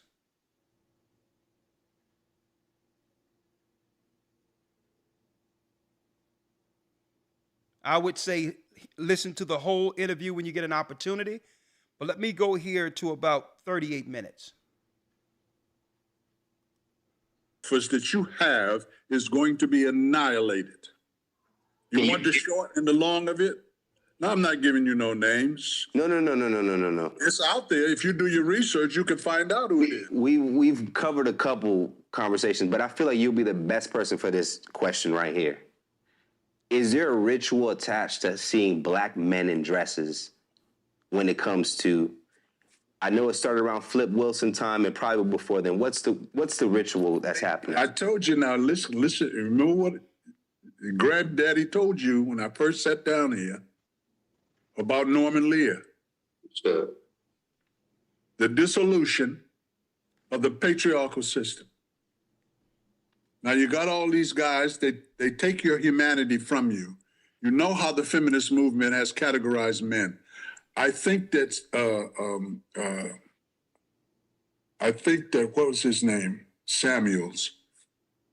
He just died recently. Had the podcast. The women hated. Kevin Samuels, yes. Kevin Samuels was eliminated because they didn't want to go back to that. They want these women ignorant and twerking. They want kids running around the street. If they don't pay the income tax, they put them in the penitentiary and they get their money out of them that way. It's like I said, we live in a matrix. Your driver's license, if you take it out of your wallet, has your name in capital letters. Your birth certificate, your passport, name is in capital letters. Black people don't question that. That means that there's two yous. There's you, the person, and you, the corporation. And you, the corporation, is going to pay America. Presidents have no power, and voting doesn't put a man in any office. They're placed there to do a certain job. They have an agenda that they have to adhere to. So running to the polls is not going to matter. They want people like they are right now, polarized. The difference between Biden and Trump is that one is the flip side of the other. And they got the people running back and forth, back and forth. They got all kinds of genocidal things taking place. That Bill Gates said it. We got to do away with 3 billion people. He's been doing it in Africa, been doing it in India. And black people running to the poll talking about, we got to vote in, got to get him in there, change everything. It's nothing going to change, and it's not going to go back. When I wrote The New Age Millennium 26 years ago, I spoke about everything that's going on now. Now, you can call me a sage, you can call me a prophet, you can call me Negro Damas, whatever you want to call me, but all of the stuff in the book is everything that's happening now. Black people laughed at me. They said, what Lamont know about that? That's conspiracy theory. It's a conspiracy, but it ain't no theory. And now they're scrambling, running back and forth, fighting each other. I said, this is not a gender war. It's not a political war. It is a spiritual warfare. People better wake up. This ain't going back. It ain't going back. No place. It doesn't matter who sits in the Oval Office. Presidents have no power. They can only do what they're told to do. The educational system, I spoke about it before. The Rockefellers bought the educational system at the turn of the century. And they said, we're going to put curriculums in there to teach people how to be minions, servants of us. That's what the whole thing was about. Kids that go to prep school, private prep school, they go to Harvard and Yale and Oxford, don't have the same education that people go to HMCU universities have. So in conclusion... Let me finish, brother. The people that go to those illustrious universities come from wealth, and they're being educated to run the world, not work for it. No. Now, before we go here, Elder Lawyer, you think it's a coincidence that the average young black man in the inner cities within the United States read on a 4th grade level? How can anyone call our educational system a success? Who can celebrate degrees and everything else if your boys are reading at a 4th grade level? Mm-hmm. He dropped it. He dropped it. Now, there's something else I'm going to pull out in a moment because something just happened in Brooklyn that I think quantifies everything, Elder Lawyer, that we're talking about right now when it comes to scrambling in a nutshell. Right? Let me use that word. And first of all, I have to go back to the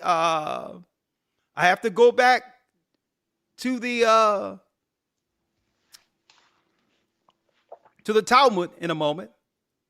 But before I go there, right, I'm going to put it on hold for 1 second because I got something to show. Something is going on in New York right now. Lord, folks, I've been dealing with this stuff all day. Thank you for hitting the like button. What I'm going to need y'all to do real quick before I play this video, because Lawyer and I will view this together, because I need, Elder Lawyer, I need your opinion on the brother Damon. And I also going to need your opinion on what we are about to witness with this tunnel that was dug in New York under a synagogue there. Hold tight. We'll be right back. Folks, you don't want to miss it. And like I said, what I think is going on right now is prophecy, even if it's self-fulfilled prophecy on their side when it comes to the Talmud. But it's even greater in the prophecy when it comes to what the Bible said would go down at the very end, where what? That man of sin would be revealed. Hold tight. We'll be right back. Bible. Is it hard to understand?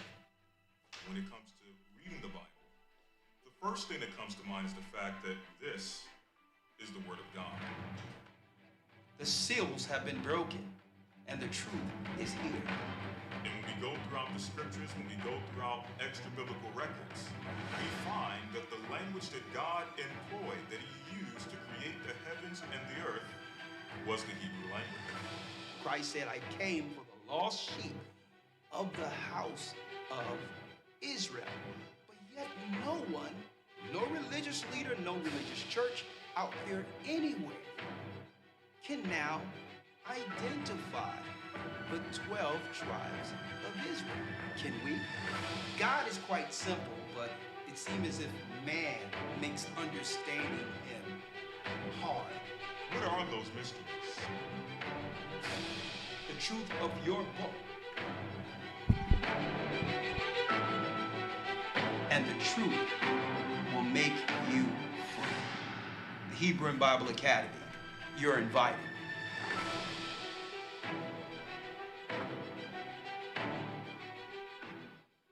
Yes, yes, yes. The Hebrew and Bible Academy, brothers and sisters, you are invited. You are invited.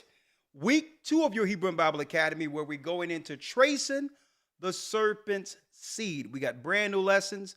And also, you don't have to be there to actually view the academy. If you're busy, it's fine. If you enroll, we'll still send you the link so you can get the key information, because there's prophecies being unveiled the same day as we break things down. You have the Hebrew, you have the news, and I don't want you to miss this. And I don't want you to think just because you're busy Sunday, you have to miss out.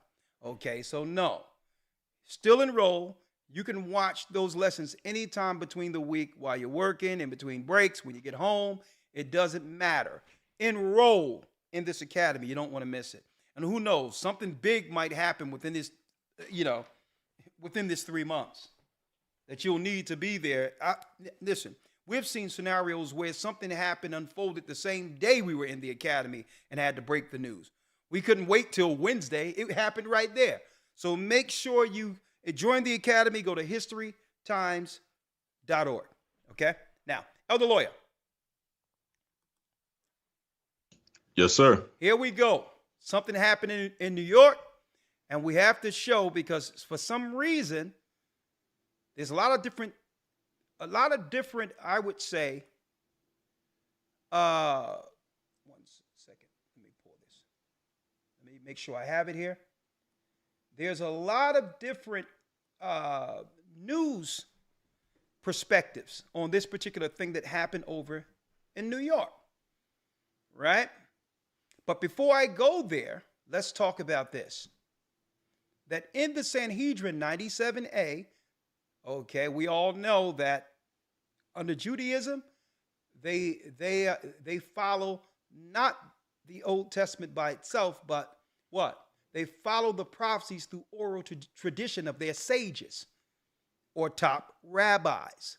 Okay, now I need y'all to look at this before I show what's going on in the news over there in New York. Right? Let's get it here. 1 second. Let's get it. Yeah, right here. Okay. In the Sanhedrin 97A of the Talmud, for those who don't know, Jewish people who are a part of, the synagogue, they do not believe Christ is the Savior. And on top of that, they have their own their own interpretation of prophecy. Even though they use the Old Testament, but they must run the Old Testament through their oral tradition instead of dealing with the Old Testament as it is written like we do. Okay? So let's see what's the prophecies here that we have to really highlight right now. Let me drink some water here.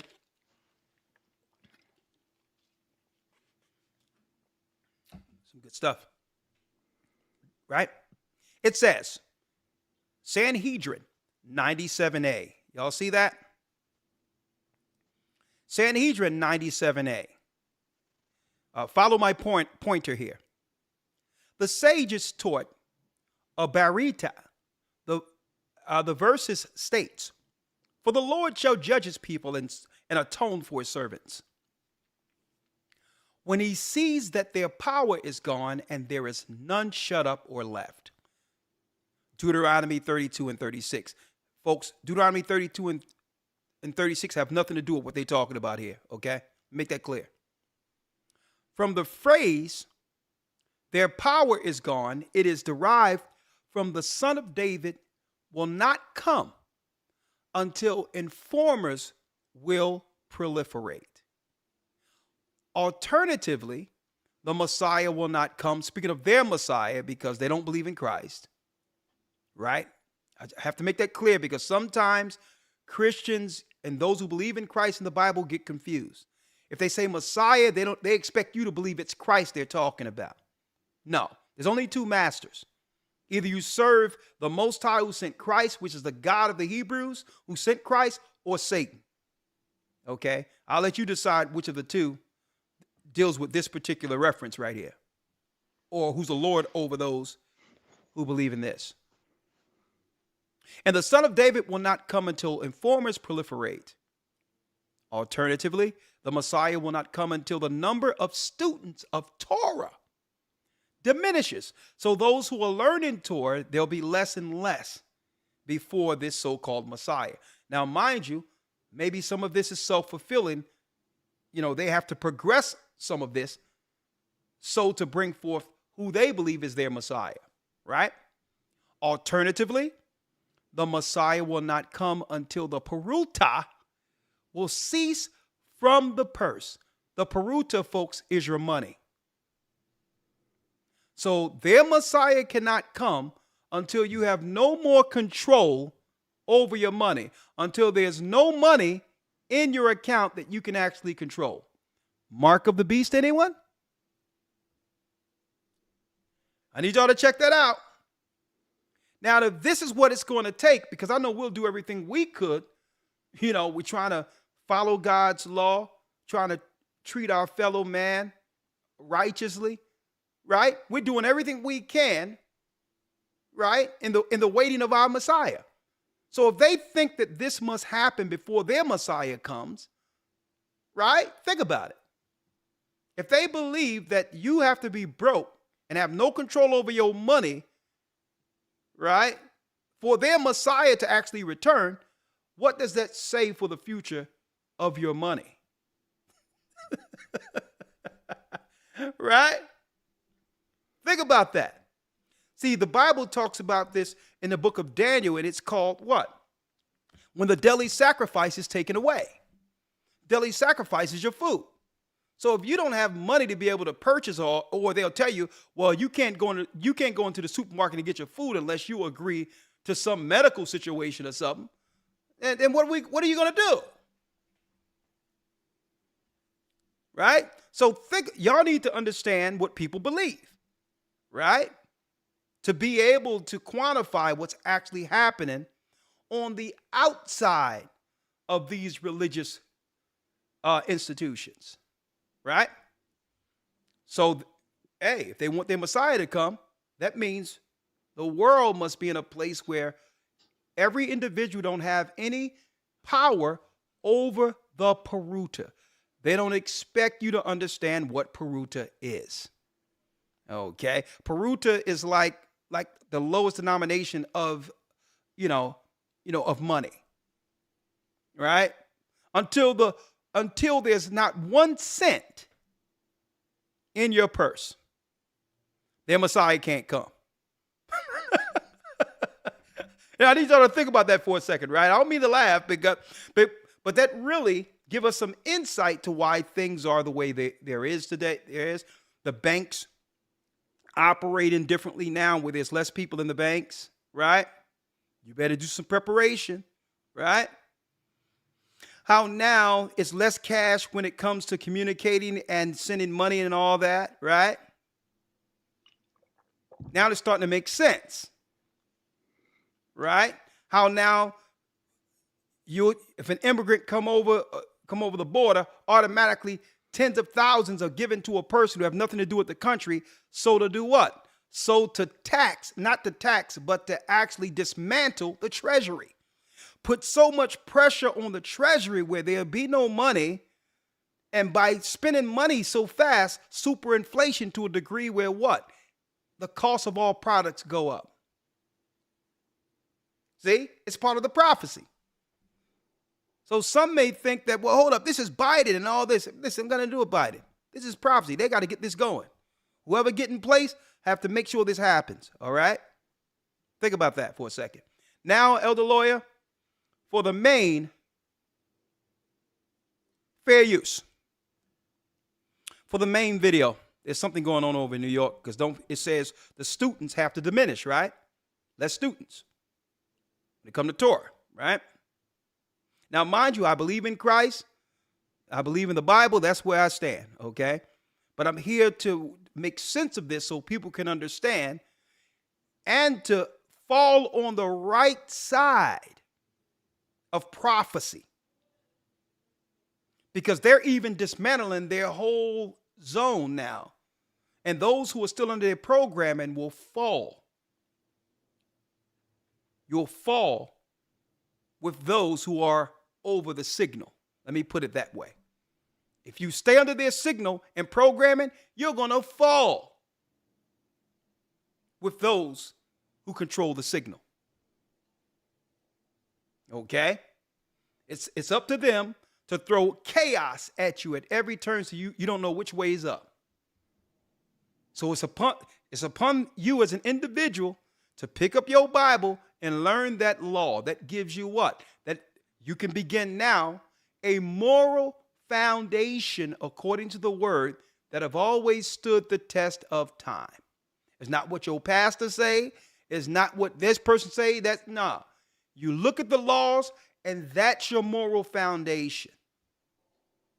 That's what you must stand on now. The laws of God. Okay? Fair use. For educational proof, for educational use only. Elder Lawyer, for educational use only. And what I'm going to do here real quick, educational use, right? I'm going to allow them to break down. I believe they covered this story. I'm not even going to give my opinion on it. These are reputable journalists who's just doing their due diligence, right? They're looking into something and they wonder why no one is actually doing something about this. I mean, right?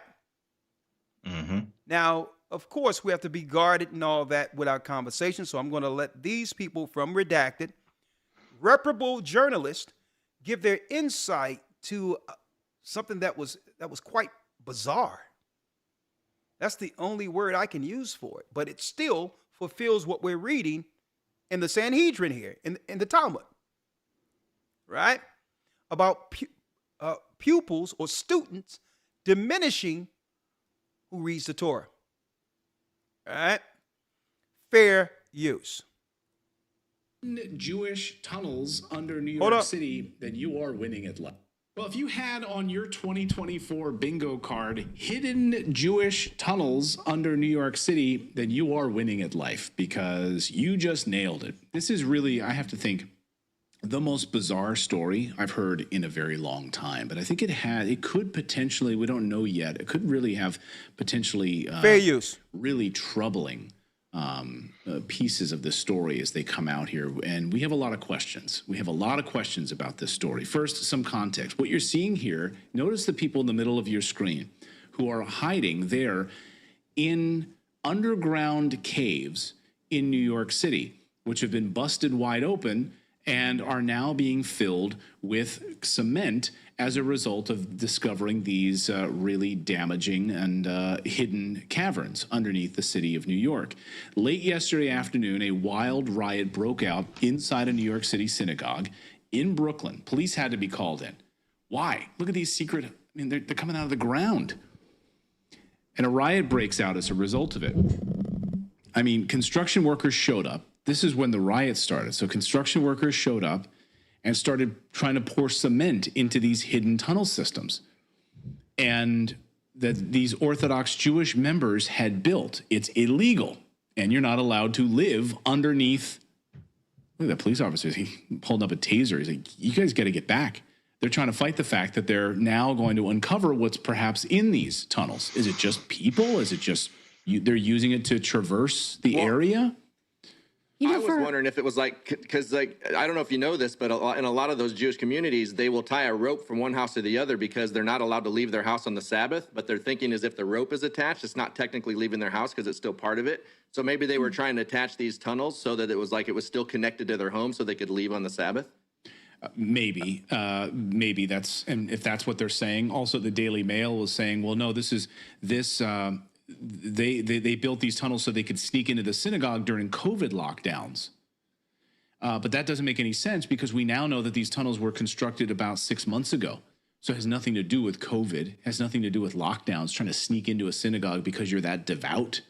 That's how the Daily Mail was trying to portray the story. They're so devout that they just built tunnels. They had to get to the synagogue. They had to get there. It's pretty terrifying how many stories did we see last year of buildings collapsing, right? Apartment buildings collapsing. I don't think that's safe. Well, yeah, I don't think it's safe either. But we do know. Well, there's so many things we don't know right now.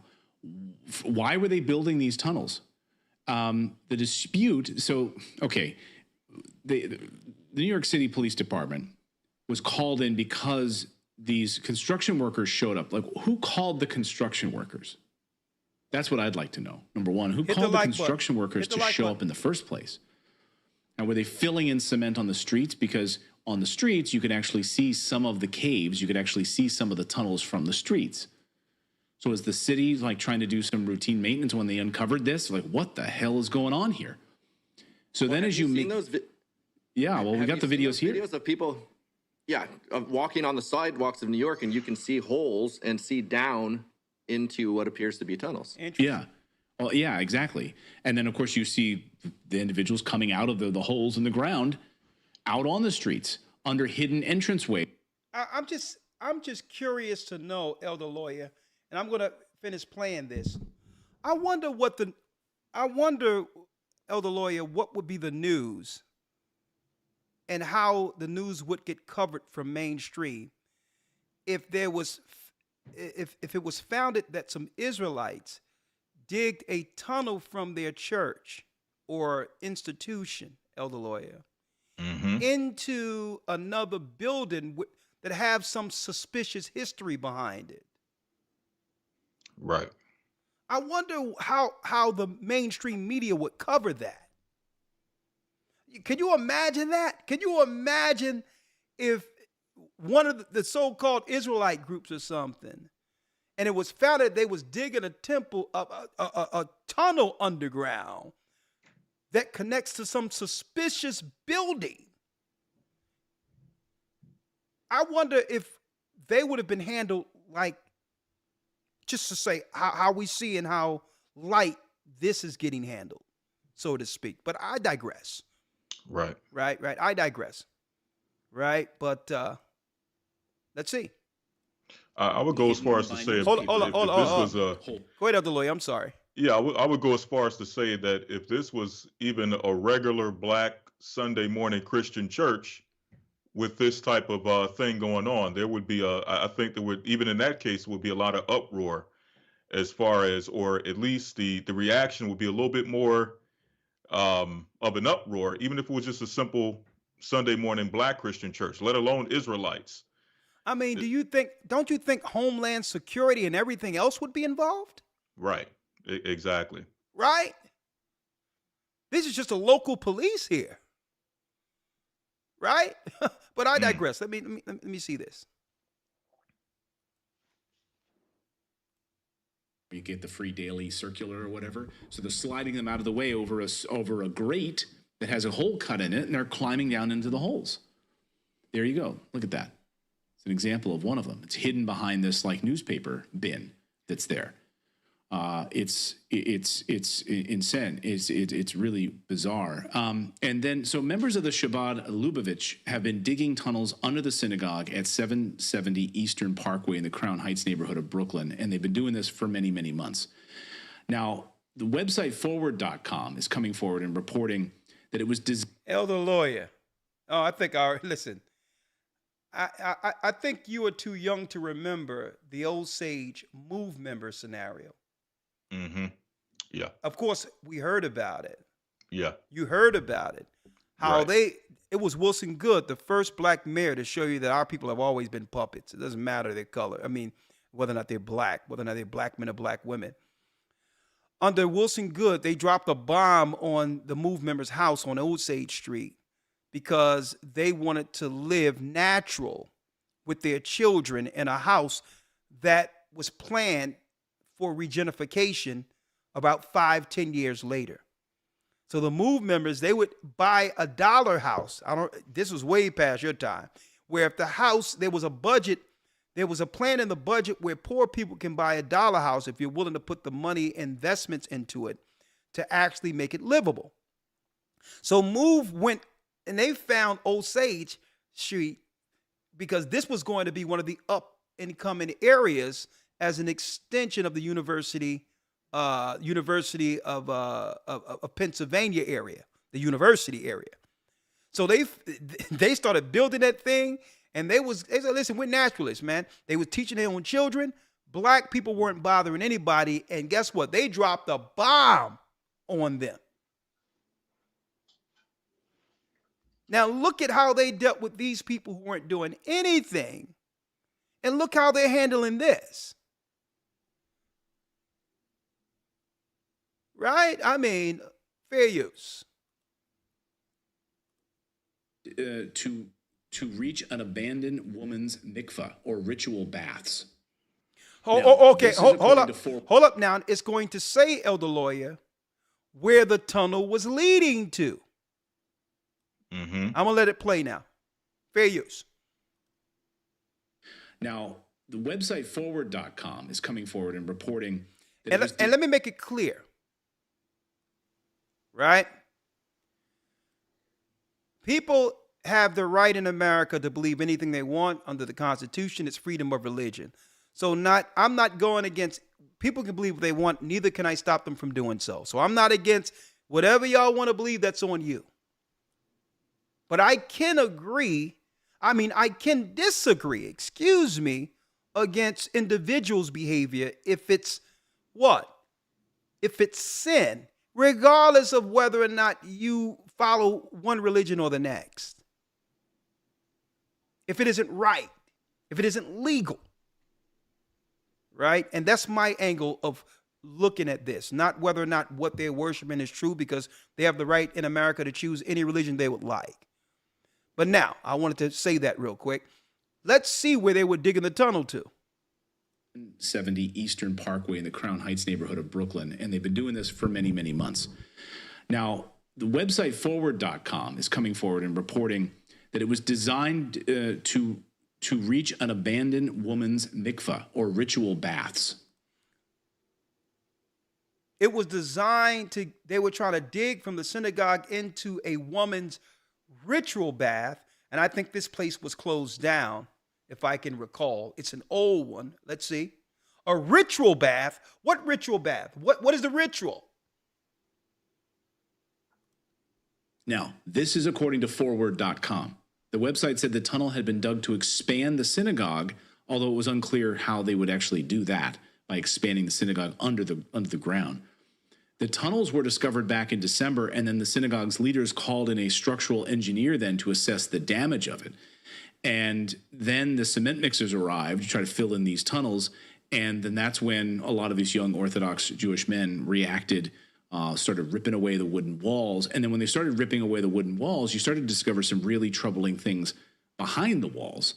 We take a look at some of the, well, as you're seeing the footage here, but what's behind the walls is really bizarre. Like this high chair, like children's high chairs in back in these rooms, these soiled children's mattresses.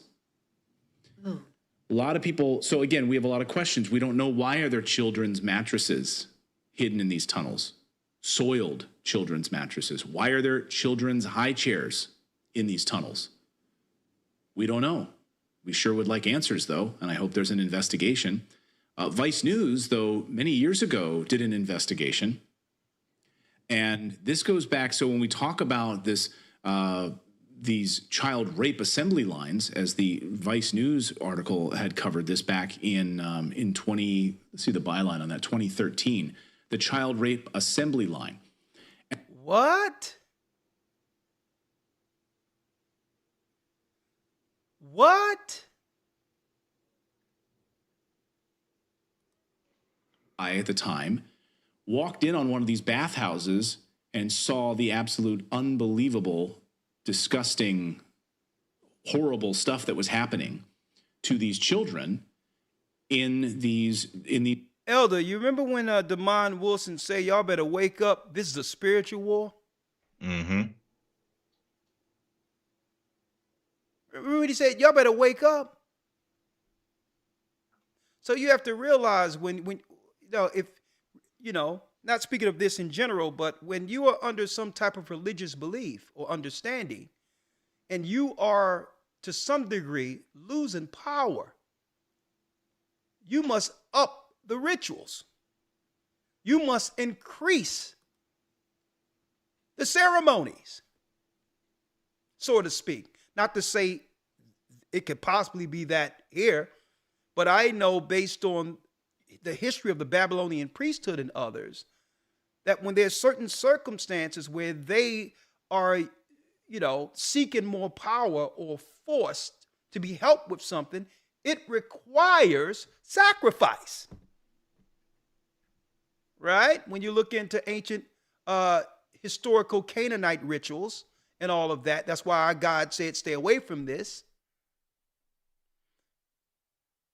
So when things start to get exposed, you got to jump all the way in and do what you got to do.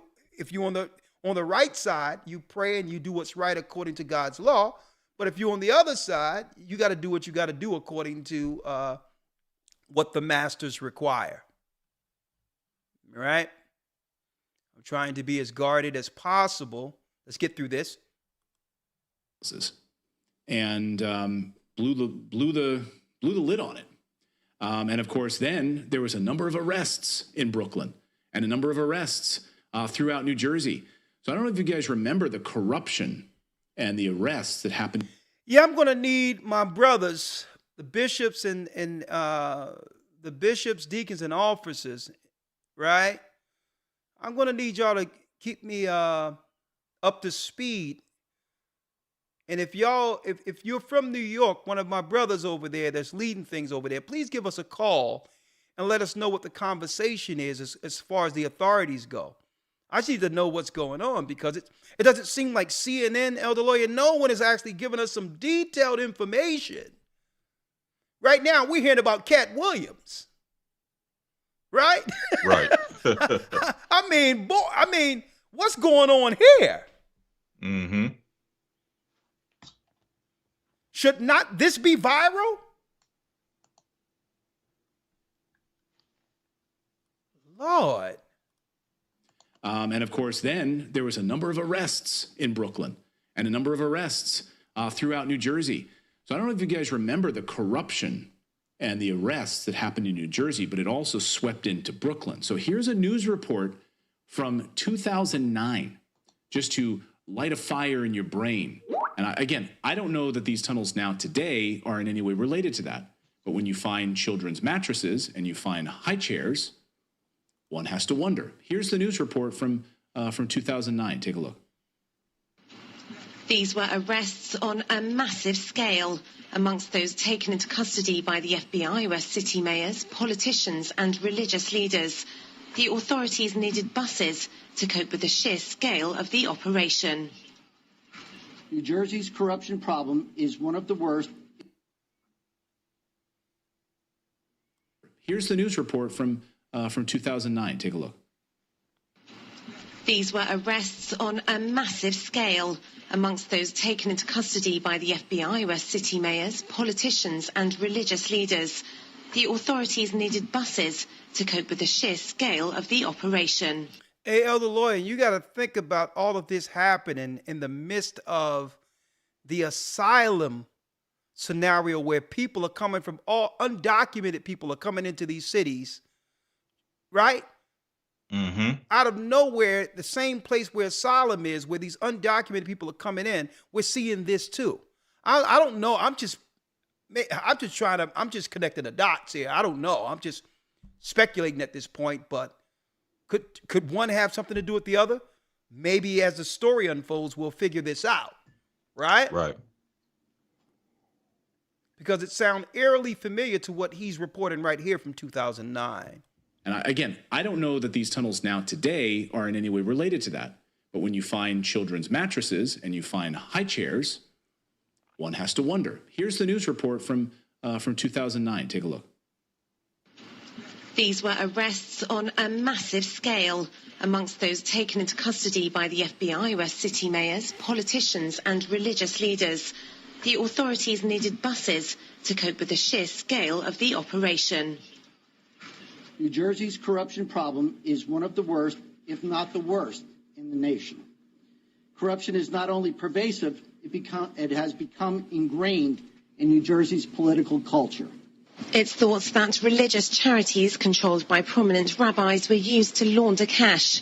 The arrests were part of a 10-year operation that uncovered money laundering on an international scale, as well as corruption and the sale of human organs in the US, Switzerland and Israel. The sale of human organs. The sale of human organs, people. That was a France 24 piece, and I remember it clearly. Elder Lawyer? Yes, sir. Genesis 6, when it says, when the sons of men came and dealt with the daughters, when the sons of God dealt with the daughters of men and saw that they were fair, and they brought forth giants, right? And it tell you that it came a time where man could no longer sustain them in Genesis 6, and they began to consume mankind. Think about this. Organ distribution and takedown. That's the consuming of people. This is just like the days of Noah. Yeah, we're at the end of this. And based on what I read in the Talmud, it seems as if this particular event, this is two birds with one stone when it talks about there'll be less people. There'll be less people or less students of Torah before the Messiah. Right? Interesting, isn't it? Interesting take. Prophetically from how they see their Messiah. This was all over New Jersey news when that happened. The sale of human organs. You know what one difference about that the is? FBI arrested them for that. Like, this isn't like fantasy. They were arrested as a result of that. And she tags that. I mean, she's talking about money laundering, the other thing, and the sale of children's human organs. Go ahead, David. Elder Lawyer. I was just going to. Yes, sir. We done went from the sale of human organs and all this because he's going back to the past concerning a story that was swept under the rugs years ago, right? Mm-hmm. Right. But then, even from the beginning of this, right?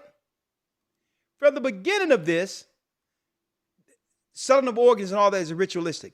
Then we started off with this. Gordon, I mentioned the number of apprehensions at the southern border of Chinese nationals. Over the last year, it is up 1,300%. Do you think these people are running from the Communist Party, or are they being directed to come and stay in America until further word? Both. First of all, we're seeing desperate middle-class Chinese. These are generally not poor people because they can afford to pay $35,000 a head to the Mexican cartels to bring them in. But among them are packs of males of between 5 and 15 who are of military age, not coming with family groups, pretending not to speak English, and engaging in Chinese military rituals like drinking blood. A border section patrol chief said that some of them are known to have Chinese military affiliations. So clearly these are saboteurs coming into America to wage war on the United States on the first day that there is war in Asia. Now remember, Elder Lawyer, drinking blood and Chinese rituals. What's going on here? Spiritual warfare. And remember we were talking about it during the so-called virus, how there was a news report about the super soldiers they were making or creating in China and or Russia that can possibly, allegedly be let loose on society. You think this is all a coincidence at this point? Fair use. One difference of that time right there, we had real journalists back then.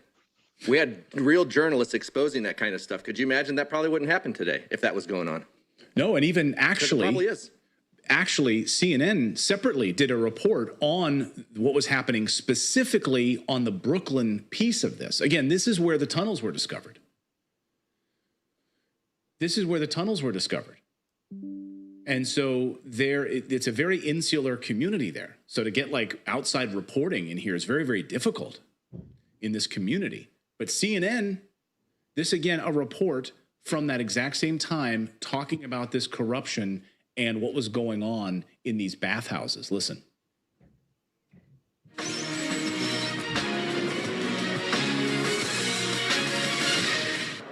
In this Brooklyn enclave, strict rules dictate just about everything the men and women of this Hasidic Jewish community do. It is home to a sect called the Satmars, who are known for being closed off to outsiders. That's why the conviction of a respected member, 54-year-old Nehemiah Weberman, is seen as so significant among sex abuse victims. He was accused of sexually abusing a young girl for over 3 years and was found guilty on 59 counts against him. I look at this as a new era for the Jewish religious community. Weberman was hired as a counselor by the girl's parents when she began challenging strict Satmar rules at the age of 12. He denied any abuse. His support from the community was so strong, a fundraiser was held for him that was met with protests. The Brooklyn district attorney charged 4 men in June with trying to bribe the victim, who is now 18, to keep quiet with $500,000. They've pled not guilty. The district attorney praised the woman for her courage in coming forward. This trial also went beyond sex abuse allegations, and it exposed practices of an insular community known for its secrecy. And among them is the use of so-called modesty councils. It's just kind of common knowledge in the community that these squads exist. You hear about them from when you're very little. They're touted as a means to get people to behave, like you better behave or the Vad Hatznius will come after you. So we all know that they're there. In fact, they almost attain a sort of mystique and just sort of communal fear. 26-year-old Deborah Feldman grew up in the Satmar community, but broke out as a young adult and wrote the book Unorthodox, a memoir about growing up in Williamsburg.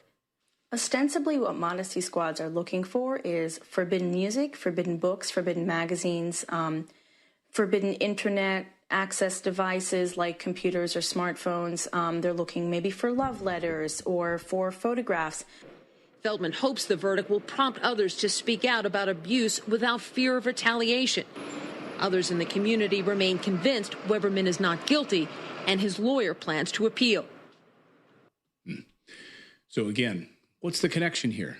There's a long history in this community of this type of abuse. And then when you see soiled children's mattresses and high chairs in these tunnels, and you have a history of this type of abuse and neglect, we would like to know more about it. That's what we're asking here. So hopefully we will get some answers. And now with these 11 arrests of these individuals who were in these tunnels in New York City, hidden in these tunnels, and they were arrested by the NYPD, maybe we will learn something about it. We hope. Yes. Has it occurred to you to ask this question? Why now do we get this story when the Hasidic community is being so vocal against the anti-Zionist movement, or they are anti-Zionist? So is it convenient timing that they are anti-Zionists and we get this now, right? I'm just asking. Yeah, it's a great question. I mean, we don't have the answers. I think, there's no coincidences, right? There's absolutely no coincidences at all. And so it's interesting. I mean, we know we know this community, and we know what has happened here with sexual abuse and the sale of organs. And, you can look it up on the FBI's freaking website and see what has happened here with these individuals. So I don't know. Philip, go ahead. Well, it's something that Lionel Nation said yesterday when he was on the show that really stuck with me, and that was if you're seeing it, if you have the documents, if you have the evidence, it's because they want you to. And so it's like, looking at it in that lens, that's a really good question. Really, why do we know this? Why? And specifically why now, when there's a growing anti-Zionist movement and the Hasidic Jews are a large part of it, why are we getting this now? It is interesting. It is also, we should point out, we don't know what has happened in those tunnels. There's one, we have images of baby high chairs, and we have soiled children's mattresses. But do we know anything beyond that? We don't. We don't know. We don't. And so hopefully we'll get some answers, and it'll be interesting to answer that question. And then actually what's going on with these tunnels. Very interesting. Let us know what you think about this in the comments below. Well, thank you so much for watching this segment here. Well, hopefully some answers come of this. But I can let you know prophetically what's going on, how chaos is ensuing throughout the earth intentionally. And this is where we are right now. Like I mentioned earlier, Elder Lawyer, that once the evil begin to get exposed and the majority of the eyes begin to look one way, and you can no longer hide your intent, especially against our people, you must throw everything on the path during the getaway. But the reality of this, if you're doing evil, it doesn't matter what you think and what group you belong to, there is no getaway. But what should we, as believers in Christ, take from all of this? Okay? Don't forget, for too long, we've been influenced against our own moral code. We've allowed what?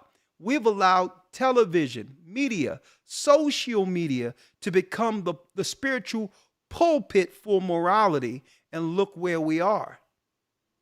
Now that those who are, to some degree, been in position over the signal can no longer hold things together.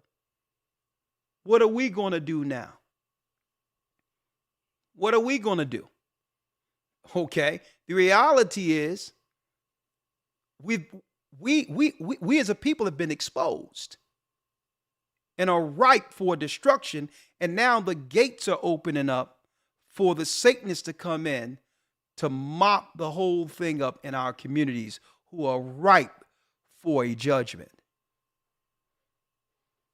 That's where it is right now, right? And I want to read one thing before I'm going to open it up and open up some phone calls. All right. And I broke it down For those who missed it, y'all can view the whole thing, but we went into Damon Wilson, who was Lamont from Sanford and Son, who had a serious interview on Comedy Hype, stating that he said years ago all of this would happen, that there was a guy by the name of, let me get his name again. He's right here, Elder Lawyer. By Norman Lear, who's responsible for the irresponsible, evil programming that led to the degradation and the demoralization of family through programming. Okay, him right here. This is the guy that was behind Good Times, right? Sanford and Son, Married with Children, everything that would break the nuclear family, right? And then now he celebrated remembering Norman Lear and his pioneering LGBTQ inclusive shows. Folks, we didn't see dumbing down a man and having children smarter than the father as a part of LGBTQ. But it is, because it's a role reversal before the world. See, it was subtle at that time. And this is the guy that Damon Wilson knew personally, who had a personal hand and totally disrupted the world in of itself with this satanic signal of demoralization and the disrespect of men, and propagating and propping up women, knowing it would lead to the downfall of Babylon all of itself when it comes to community, nuclear family. I don't want to hear anyone out there celebrating a degree or education when the boys in the neighborhood read at a 5th grade level. And that being man or woman. Okay? Man or woman. There's nothing we can say about how education have benefited us if our children, men in particular, the boys, are only good enough to steal and be used for the prison industrial complex.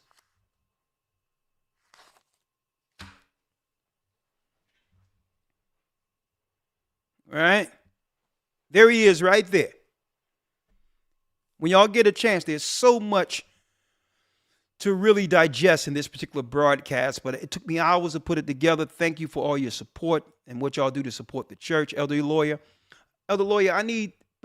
but we live in prophecy right here. Let's go straight, Elder Lawyer, to where in Thessalonians, where it says at the very end, that man of sin would be revealed. Yes, sir. This is 2 Thessalonians 2, verse number 3. Okay, let's get it. I'm going to get it with you. 2 Thessalonians 2, verse 3. And I'm going to put something out there for all of you out there who's listening tonight. The fact that, and I keep on going back to 2 Baruch to say the Most High told us years ago, 500 years before Christ was born, the prophecies were already in play concerning this time. Okay, exactly. Even the mindset of the people who develop within themselves their own moral code. That means you have individuals who has a definition of right according to their own heart. You're going to be destroyed with that. Your heart and your moral line doesn't matter if it doesn't line up with God's. Chapter and verse, Elder Lawyer. Yes, sir. 2 Thessalonians chapter 2, verse 3. Yeah, let's read it. I'm there. Yes, sir. Let no man deceive you by any means, for that day shall not come except there come a falling away first, and that man of sin be revealed, the son of perdition. So even Paul wrote in the epistles that day, which is the redemption of our people, will not come first. What will not come? That day is not going to come, which means the coming of our Messiah. Until what? There must be a falling away first. And that's not a great apostasy like they talked about in the church. That's talking about what? This was predicting the fall of Jerusalem, 70 AD. The falling is prophetic. Okay, when even Christ said what? That when you see Jerusalem compassed with armies, flee into the wilderness. For it's a day of vengeance. When the Romans came against our people in 70 AD, is the falling away. It's no great apostasy. The falling away was a historical scenario in which the Edomites, Rome, Vespasian and Titus in 70 AD took down our original homeland, Jerusalem. And it says, and that man of sin be revealed. So Christ is not going to come unless we understand who's really controlling the levers and strings of these puppets. I believe, as of what we were talking about, not just for the last year leading up to this broadcast, and even to what's being exposed now, that the man of sin is beginning to be revealed unquestionably, without question, right? So now this is telling us, brothers and sisters, how close the redemption is. That even the most sacred or the protected within our society politically is vulnerable. The Most High is shining a light on everything. And it says, must be revealed that son of perdition. The fourth verse. Verse 4. Who opposeth and exalteth himself above all that is called God, or that is worshipped, so that he as God sitteth in the temple of God, showing himself that he is God. Sitting in the temple of God, showing himself that he is God. That's right, folks. When you look into the Balfour Agreement, the Balfour Agreement, when it came to the first two world wars, World War I, World War II, where Britain promised what? Promised Palestine out of the war, which was more what you would call a diplomatic UN decision amongst the world's elite than it was prophecy. So they would be sitting in the temple of God, showing themselves that they are God, right? So it says Christ isn't going to come yet until all of this comes in the full view for those who are truly waiting for Christ. You'll understand how close we are and begin to prepare our souls for not just the awakening, but the second coming. This is way bigger than all the characters on earth playing their part right now. They've been allowed to do what they've done. And now the light has been turned on. Right? And what did Paul say in the 5th verse? Read it. Verse 5. Remember ye not that when I was yet with you, I told you these things. Read. And now ye know what withholdeth, that he might be revealed in his time. Now, some people think that this is talking about someone antichrist, but Paul is going to make it clear, if you're looking that way, you're deceived too. Why? Read the 7th verse. For the mystery of iniquity doth already work. The people I'm talking about are already working right now, Paul said. So don't be looking for some one guy to pop up as an antichrist so that they can just pull out a boogeyman to distract you prophetically like the Christian churches has done. There is no one man. That was a whole empire that took us down. For the mystery of iniquity doeth already work, but they hid themselves amongst us. See? Read. Only he who now letteth will let until he be taken out of the way. So the Most High allowed them to operate until what? Until they be taken out of the way. And time is up. Time is up. And let me say this. Some people would say, well, if there's a God, why would he allow this to happen? People to do such evil. Folks, you have to understand. The serpent presented the tree of good and evil. It was upon Adam and Eve on whether or not they should do what? Abstain or partake.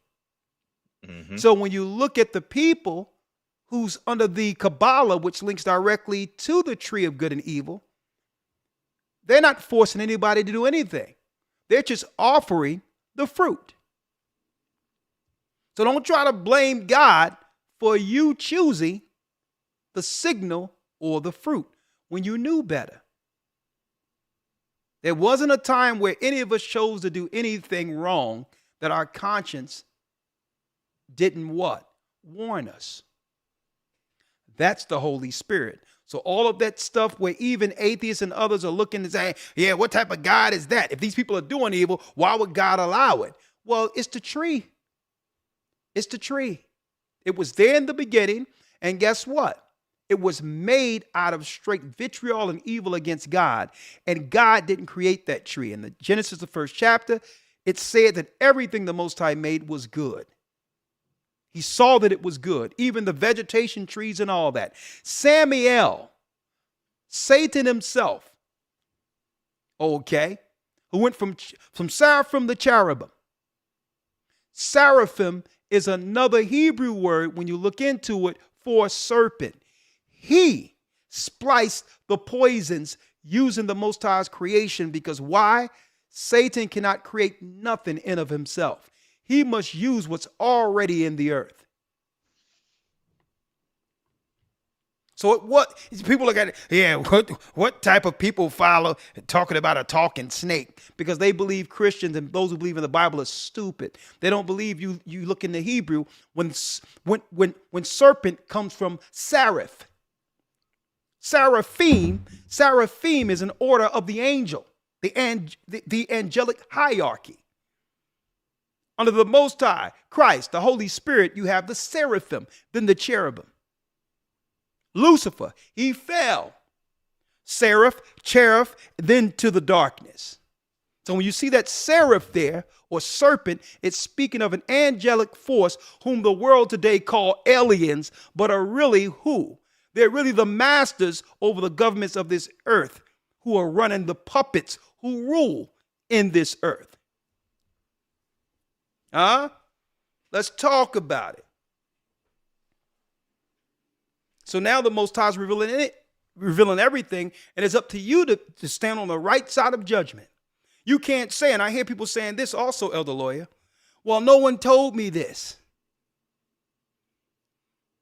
I was told to do this. I thought what I was doing was right. All of that. We were all told lies. But now what?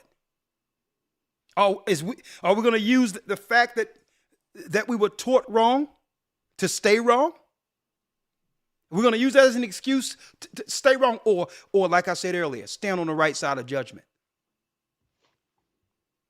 I need those brothers in Brooklyn and New York. I'm going to need some reports, because we're going to need to do another follow-up, right? Probably in the academy, where we can go a little bit more in depth when it comes to conversation, and put clips here because I don't want to violate someone's personal, whatever the case is, and I don't want to violate any rules, but still, a lot of this stuff, we need to talk about this, because everyone talking about Cat Williams, Other Lawyer, and I love what Cat Williams did, but I think this should be gaining that much of attention, if not more, right? So that man of sin is being revealed. What you going to do? What are we going to do? Because according to Paul's prophecy, the Messiah is close. And this is why they throw in everything at it now.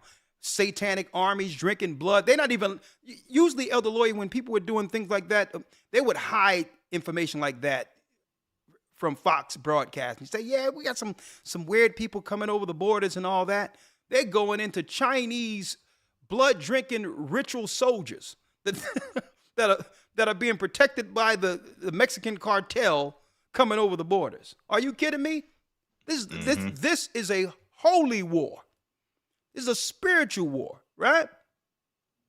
Brothers and sisters, while you still have, have some finances, make sure you don't have to have a lot of money. Start doing some preparation. Okay, make sure you get yourself some dry grain, rice, beans, a way to clean water, extra barrels of water. Have a plan if you have to go from one place, who to link in with if you have to go from one place to the next and vice versa. Okay, I'm going to put that out there. And in the academy, we have what? We have the preparation segment of our academy for the full 12 weeks. So if you want some preparation tips, get in that academy. Go to historytimes.org. Elder Lawyer, but I was going to read Baruch real quick, but what say you? Is there something you wanted to say? No, sir. We can go straight into Baruch. Okay. I'm just going to go over this because I like to highlight the fact that we've been talking about this for a while. And how many times during the so-called pandemic time when stuff shut down, I went over this scripture in Baruch? Many.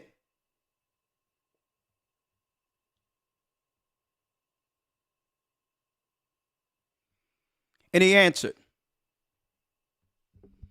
Let me put it here so I can do this right here. And he answered and said to me, I'm in 2 Baruch, the 27th chapter. Right? Hold on. Right here.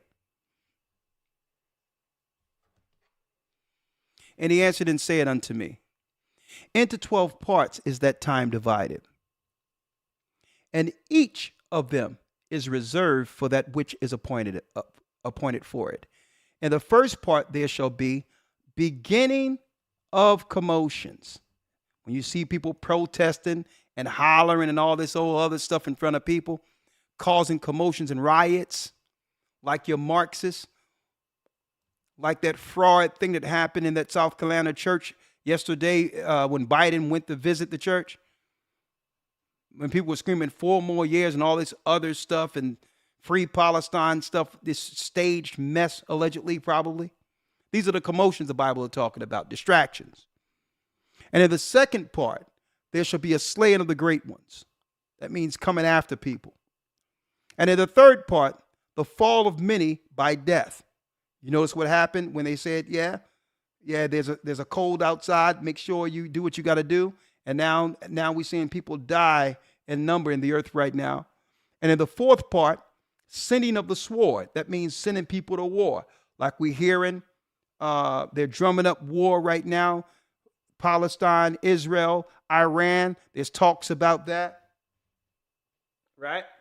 And this was written about 500 years before Christ came on the earth. Right? And the fifth part, famine.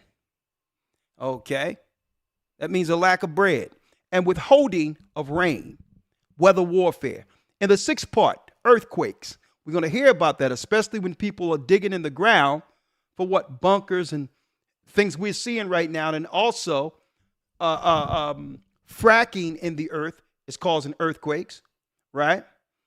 And terrorists. And in the eighth part, a multitude of specters and an attacks of the Shadim, which is what? You got it. Demonic possession. People losing their mind, controlled by demons and spirits.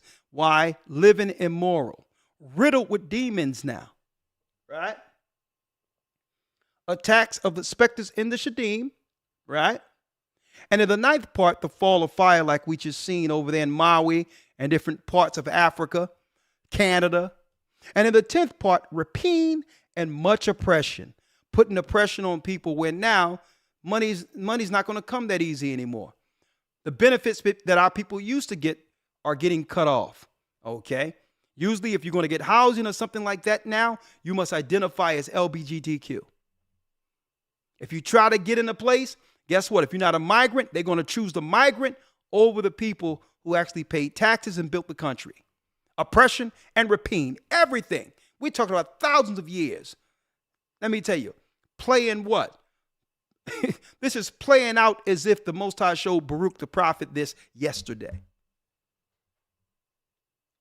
Right? Now, this is where we are. Oppression. And altogether of all those things aforesaid, it says the 11th part, there shall be what? Wickedness and unchastity. Right? Oh yeah, I'm free to exercise my freedom while losing your soul. Wickedness and unchastity, where what? Everything's easy now. Where someone celebrates is giving their body to any man, many men. Right? And then on the other flip side, the getting is so, it's you know, it's so fluid that everybody is just flicking their phone and finding a partner almost on a daily basis without any connection outside of what? Flesh. And in the 12th part, here's the one that's worse than all of them. Confusion. Confusion. That's the one that's worse than all of them. Confusion from the mingling together of all those things aforesaid. Today is going to be one issue. The next day is going to be a different issue, to a point where people are just going to throw up their hands and give up and saying, this is too much. Life is too much. There is no answers, right? Confusion, right? And then it says what? Let me get here. It says confusion from the mingling together of all those things aforesaid. For these parts of time are reserved for the time we're living in now, folks, and shall be mingled one with another, minister one to another, for some shall leave out some of their own, and others shall receive in its stead. Right? And at the end of the day, it's talking about the last Jubilee, the last 50 years before the consummation. Baruch, the 27th chapter. We are close. We are close. And what's deep, Elder Lawyer, what's going to happen when the grid go down? We have some time. But I believe, right? I believe, Elder Lawyer, let me put you up here. I believe that based on the fact that our people see exactly what's going on in the world is coming together against a unified evil, I believe the elite is priming the world for another event. That's the only way, that's the only way they can slow up this unification of people in the earth against now what we can recognize as what? As the man of sin. Mm-hmm. The greatest distraction is an event. Be it a war, especially with election time coming, because no one is buying what they're selling anymore. The only way that they can even think about, now think about this, Elder Lawyer, open up the borders, all these people strategically doing the same thing they did during the time when the lockdowns happened. In all the major cities where there was riots, there were tent cities with all these people who looked like derelicts and all of that in that city at that time now was able to vote and impact the election. And now, what we see now, migrants being conveniently moved all over the United States in numbers for key cities, knowing that we're moving into an election year, and the citizens of the United States, especially our people in particular, aren't going for the kind anymore. And if there's a finesse on this particular election, look for the union to split in half. Listen to what I'm saying. And then on top of that, because there's no way, now either side is working on the side of darkness, but there's no way, no one is voting for the person who's in position right now. So if there's something happens where they try to finesse this next election, look for the United States to split in two, and look for secessions to happen from major states to help dissolve America. And at the same time, especially for Elder Lawyer, what happened when our people began to gain some understanding of unity in the 60s? What did they do to thwart our unity? The Vietnam War. Mm-hmm. They needed an event to slow up that unity that was going on with us from the 60s onward. Now imagine this. They sent all of our strong men to war and then put this dude Lear, this Satanist, in position to begin to erode at the family through the signal, through the Hollywood signal. Control and destroy. What say you, other lawyer? You good, or you ready for us to? That concludes our broadcast. What say you? I do have Zoom up in case we want to talk about that or need to access that if necessary. But in the meantime, let's go. Elder lawyer, if you may, I'm going to call you right back. All right? Yes, sir. Let's go to the calls. 515-605-9327. The lines will be open for 30 minutes. What say you? Be careful on how you speak, because we're not here to personally say anything against anyone. We have rules here, and you know how it is when it comes to these guidelines. So make sure we talk with wisdom concerning this particular topic. All right? 515-605-9327. I'll call you right back, Elder Lawyer. Yes, sir.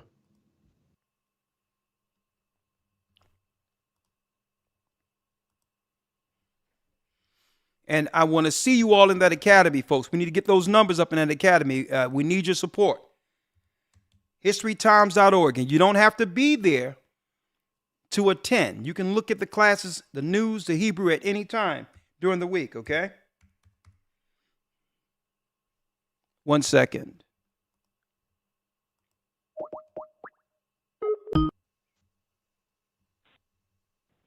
Welcome to Blog Talk.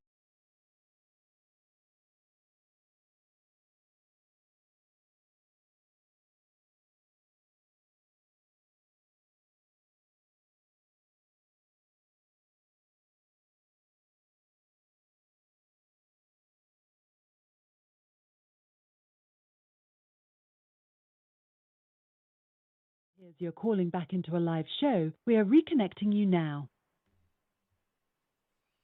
Your show will go Christ live is on his in way 5 back, seconds. folks. 4, 3, 2, 1.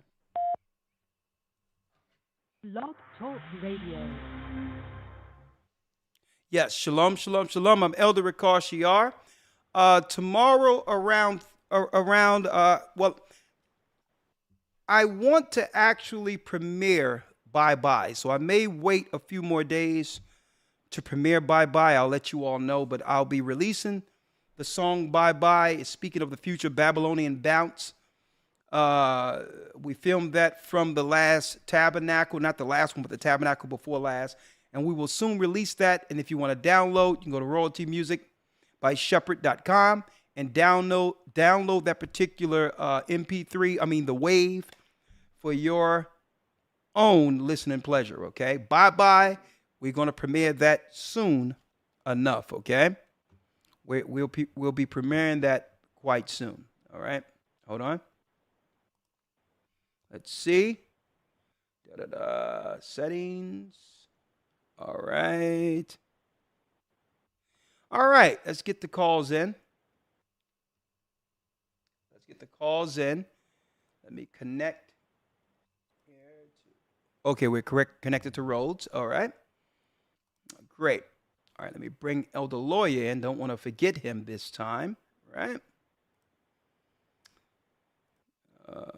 Add participants. And again, let's not talk about people's personal ethnicity and anything like that.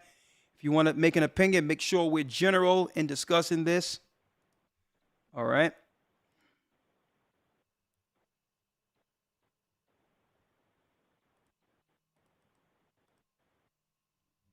All right, let me add Elder Lawyer.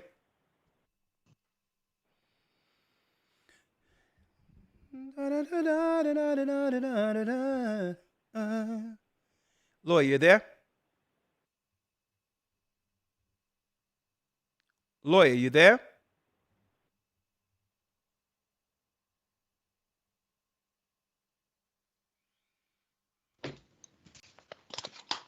Okay, you back, Elder Lawyer? Yes, sir. All right, excellent. Thank you. All right, let's go. Elder Lawyer's back. All right. All right. We have 803 area code. Shalom.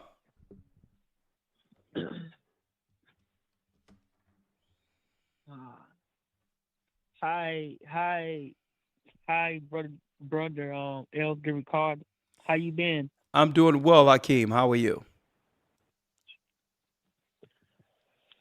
Oh man, I'm just struggling, man. Yeah, I see what's going on, man, but it's a lot of stuff that's going on in the world, man. Like a lot of bad stuff happening, man. And I just wanted to say, and I just wanted to make this fast, man. Yeah, I'm still struggling, man. When you say you're And I'm struggling, trying to you have to give me detail. What you mean you're struggling? How? What? What you mean? okay. Well, sir, I'm just struggling. Like, I just wanted to say this that, man, like, I done applied to some jobs, like 18 jobs, and I was calling them, and Okay, so you're saying I was financially. Financially, you're struggling. supposed, yeah, and like I have a lot of bills, like, Okay. and I'm just trying to pay it off, man. But Well, I don't have any support, man. I understand. And my family is just like turning against me, and I have a bad speech impediment, and it's only getting worse. And I don't have anybody to support me, man. And I be so lonely, man. Hold up. Slow And up, Hakeem. Slow up. Relax. Slow up. I wanted to actually congratulate you with how well your speech is now. I just wanted to first of all to say I don't know. I mean, I've been praying for you and I prayed with you, but but I can say your communication skills have went up exponentially, brother. You should be proud. Don't even think about your speech impediment. I've never heard you speak so clear. So that's first and foremost. And that's me being on the other side, seeing your progress. So hearing your progress. So this is what I'm going to do, brother. I'm going to take down your phone number. I'm going to give you a call tomorrow. And I'm going to see whether or not there's something the church could do to help you out on, I can't say that we can fix all your problems, but at least we can try to help with something. So, all right. So let me write your number down. I understand, sir, but sorry. Yeah, take it. Relax, brother. You don't gotta rush. Let me do what I'm doing first, and then I'm gonna let you have the last word. Okay. All right. What say you, brother? I just wanted to like make it fast, man, because like my mom, right? Every time I be like trying to talk to her, I ain't want to talk about it over the line because she would get very, very upset. But What you mean like, talk to her about just what, being Hakeem? in on her. Well, like I be trying to talk to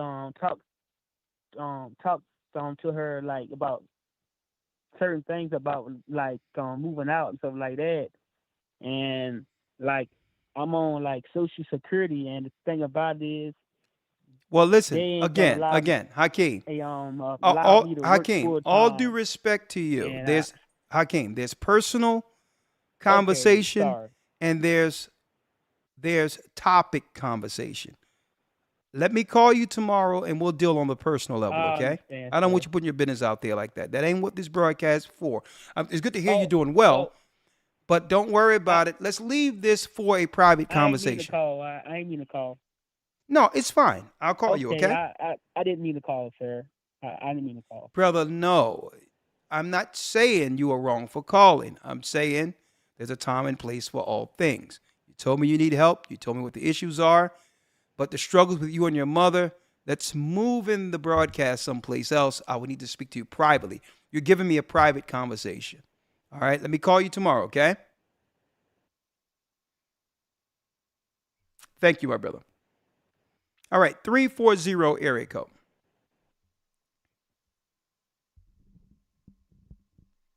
Hello.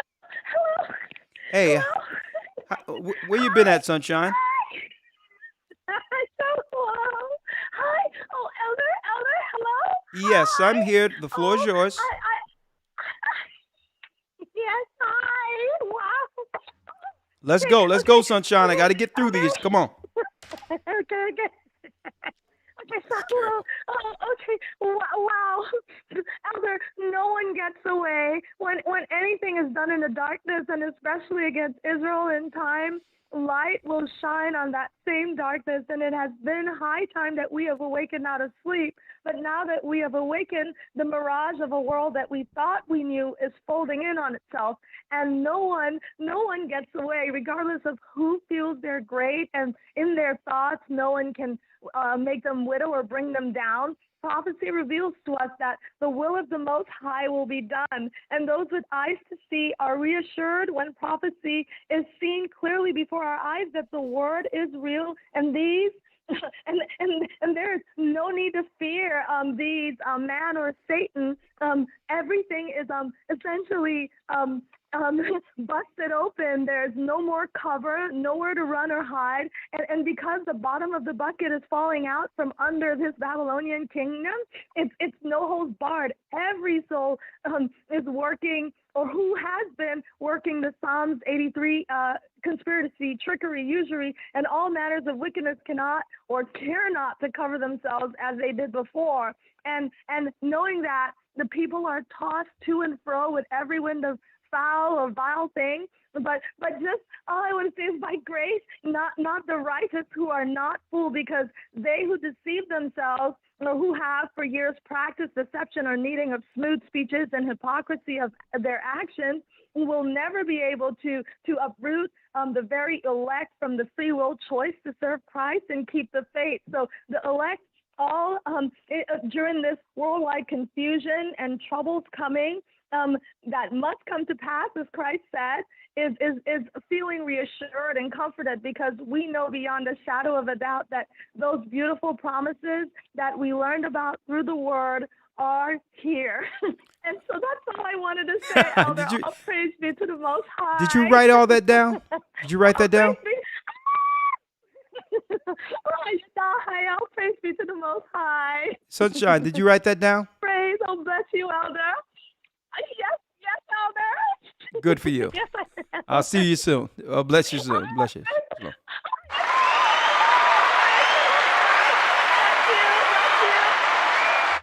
There's Sunshine.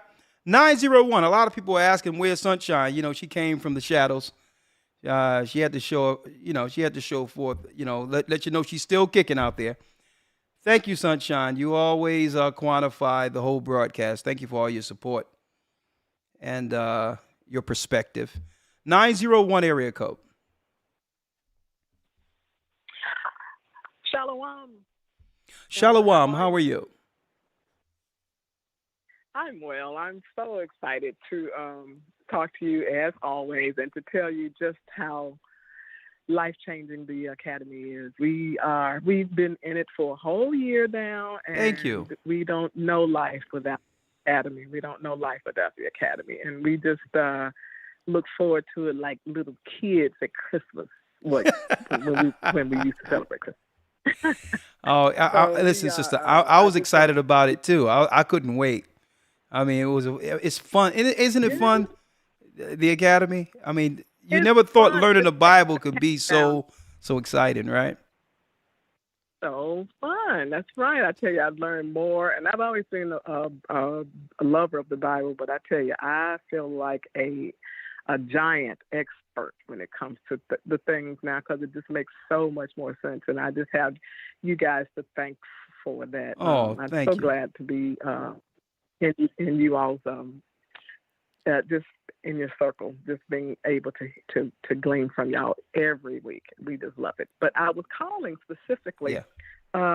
We were really looking forward to participating in the High Holy Days. We are kind of transitioning out of the church where we were very active, but we wanted to be baptized, and the correspondence hasn't been very good. And so we we didn't want to drive to Atlanta only to find out that we may have needed to stay an extra day because we needed to take a class or something before the baptism or Yeah. whatever. Yeah. Because we want to qualify for Passover. Yeah. I'm not sure how what we could do differently, but we've made several attempts to call the church in Okay. Atlanta. Well, don't So worry about it. that's probably the Don't worry about it. I'll handle this personally. Let me have your name again. I'm Nicole Johnson. I'm sorry, Nicole. And I'm Ellie. And this is for my husband and my daughter. We want to take that drive, and we've been putting it off, just kind of waiting to hear from you, from the people. And Well, don't worry about it. What I'm going to do is I'm going to make a personal phone call and connect you all, and so that you can get your baptism done well before the Passover. Okay. I mean, if I have to make a few exceptions so that to make sure that you can still go through some of the classes, but you want to be baptized, that has to happen, right? But what we do with the classes is to make sure, because sometimes people get baptized without understanding the full doctrine, and then they get mad at me because they didn't understand something or go against the church when when I'm like, listen. You asked us to baptize you. It's upon you to understand the full doctrine of what you're being baptized under. And this is why we established the classes, so that there's something that you can add. If you have any, if you have any questions or hangups or doctrinal issues, that's the place to actually, work it out to get that understanding before making this leap. Because because this leap is forever for me. And if I wasn't sure about this doctrine, I wouldn't be here. So I wanted to make sure y'all understand. It's not that baptism is a prerequisite for, learning a class is a prerequisite for baptism. Just that we want to make sure that you get the full understanding of what the truth is about and what Christ has laid out according to the requirements within the doctrine. Right? So, but anyway, you've called me more than once. You have my word that I'm going to have a conversation early tomorrow with Baruch and get you and your family there as soon as possible. All right? Okay. And can I say quickly regarding the subject matter? Sure. Can you tell me the difference between an Edomite and an Amalekite? Because if the people that are in Rome are Edomites, you have Amalekites. Okay, here's the difference, right? You have a faction of Nephilim who were a part of the Canaanites, who were also Amalekites, right? So you have the Nephilim seed amongst the Philistines and others that were Amalekites, that weren't from the seed of Esau. And then you have the sons of Amalek, the son of Amalek, which was one of the offsprings of Esau. And his bloodline became Amalek according to the Edomite line.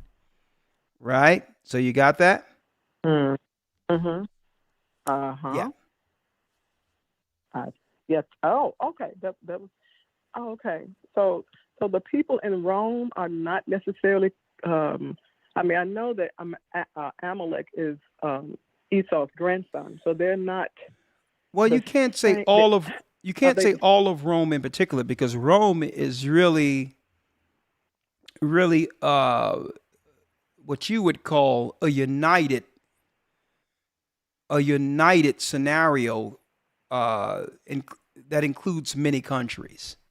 Rome is the 10 horns, all inclusive, including their hub is Italy, right? So when you talk about Esau or Edomites, there's many families. There's 12 separate families. The Bible points out Amalek in particular because Amalek was the child of Esau who decided to come against us, our women, children, being cowards, and the elderly in the back of the caravan during the Exodus. So that's why the Most High say, remember him. but there's different factions. And a matter of fact, what I'll do in this academy, week 4, who's Edom, I'll make sure I make a distinction with a chart so you can know the distinction between who's who. But a lot have happened. You have to realize a lot has happened throughout history when it comes to that, because you have to realize in Rome itself, Rome itself was made out of many people eventually. The same way you see America today, like when Hannibal, Denzel is about to play Hannibal, okay, in a movie to come too. That's going to be super bad. But he's getting a lot of pushback for playing Hannibal. I'm just digressing real quick. Yeah. But now we're pushing back, was like, well, come on, man. You know Hannibal was a black man, right? So when you look at some of the Sicilians and all that, a lot of them were offspring of our people being Israelites who came over and gave Rome that business.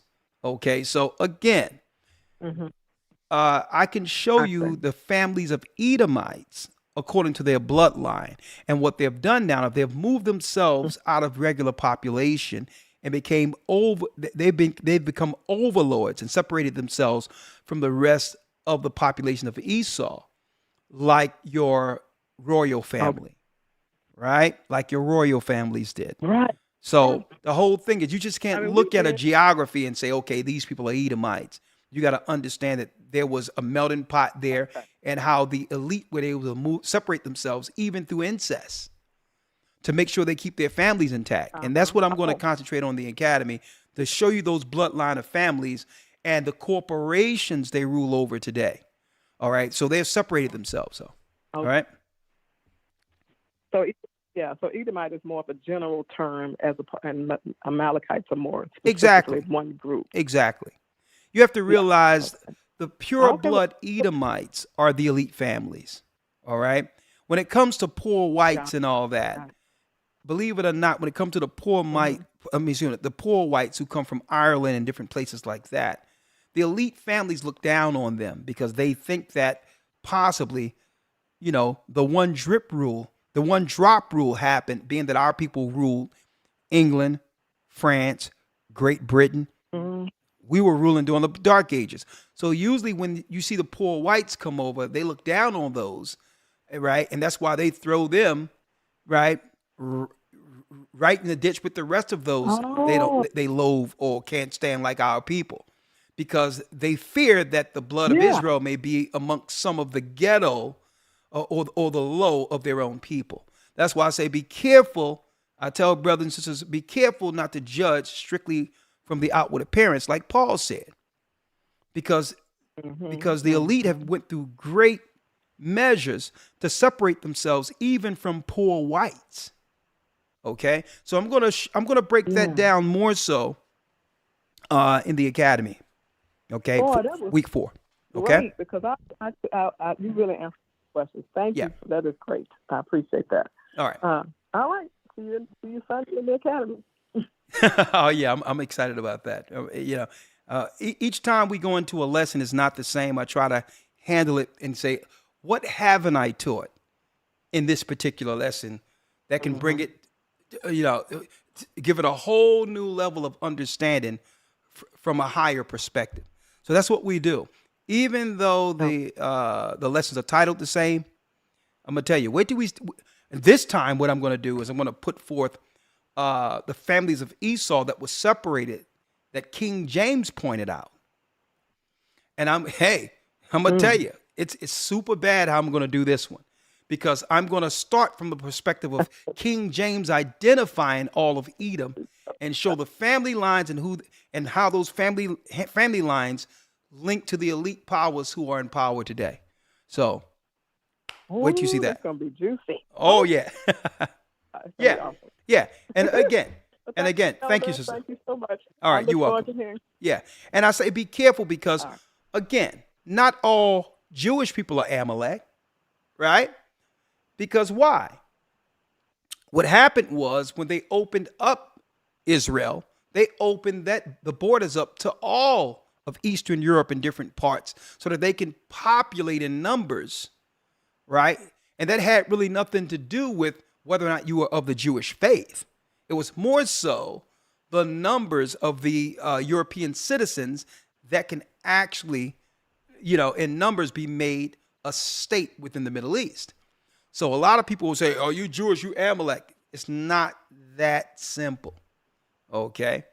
Again, Esau, the top of Amalek, you would more so look at the presidents and people that are high diplomats and those who are in control more so than just the citizens. Okay. Historytimes.org. We're gonna dive into that. We're gonna dive into that week 4. Okay. 732 area code. How you doing, Elder? I'm blessed by the Almighty. All praises be to the Most High. Thanks for asking. Your name and location, sir. It's Lamont.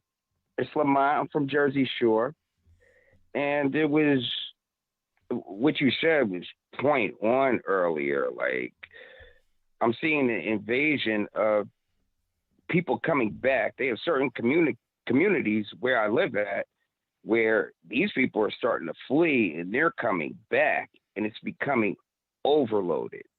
When you say they're coming back, who's coming back? In general, these people that are in some kind of turmoil in wartime, those people are coming back here. They have certain rights and citizenships. They're coming back in droves. Okay, are you talking about the tribes of Israel that were colonized? No. The people that are at war now with a certain other people. I don't want to be, It's just not the migrants. They're coming back, and they have. Can I say dual citizenship? Okay, just speak general. If speak general to what you're talking about, give me a name of what you're talking about, and if I feel that it's going on there, who are you talking about? Yeah, I don't want to disrespect it. So these people, the people that are at war over there, Palestine and You Israel, talking about the Jewish Israelis Palestine conflict, the people that are between that conflict? Yes. Well, you can speak in general They are of the group as long as you're not saying anything negative about them. I didn't want to be disrespectful. They're coming back here in droves. Or you're saying you noticed that a lot of Jewish people that was in the Middle East are now coming into the country in the United States. Yeah, I've noticed that too. They are coming in droves. See, but that also And plus falls the into the migrant prophecy. Hold situation. up. That also falls into the prophecy of getting out of there before the war happens. Because once they do that war over in Iran, that 6 million is what we're going to see in the war to come. So a lot of them understand they've been given the memo to start moving out before the war happens. And who knows, they may do a strike before the election, which would make it where you can't change a president midstream through a war. So keep your eye on that too. But go ahead. I'm going to be quiet. Do your thing. The thing was, it's what you were saying, as far as what you said earlier, and it ties into it around this area of Jersey. Yeah. These were the same people that, we as African Americans were being blamed for we're abusing the system and all this type of stuff. They just had 3 years ago where they got caught in a scandal and you heard nothing. They took Well, let me say this because I don't want to talk about no scandals and anything like that. You notice that when listen. You notice when the reporter started speaking, I allowed him to give his journalistic view and left it there. I didn't even really give an opinion on that. But this is what I'll say, though. This is what I'll say. I don't think that it's a coincidence that what happened with and this is me probably speculating a little bit, but I think it's more than a coincidence that the earth shut down and many people were conveniently moved out of the way to make room. for those who would need habitation. Let me put it that way. I don't think anything was by chance, right? And I'm just speaking general, and for those, I'm speaking in code, and for those who can understand it, I believe that there's no coincidence, and one run right into the other. So, how better way to make room? Because don't forget, there was a big thing going on in what's that, Newark, New Jersey, where you had some people of a certain persuasion knocking on doors, asking people to sell their property.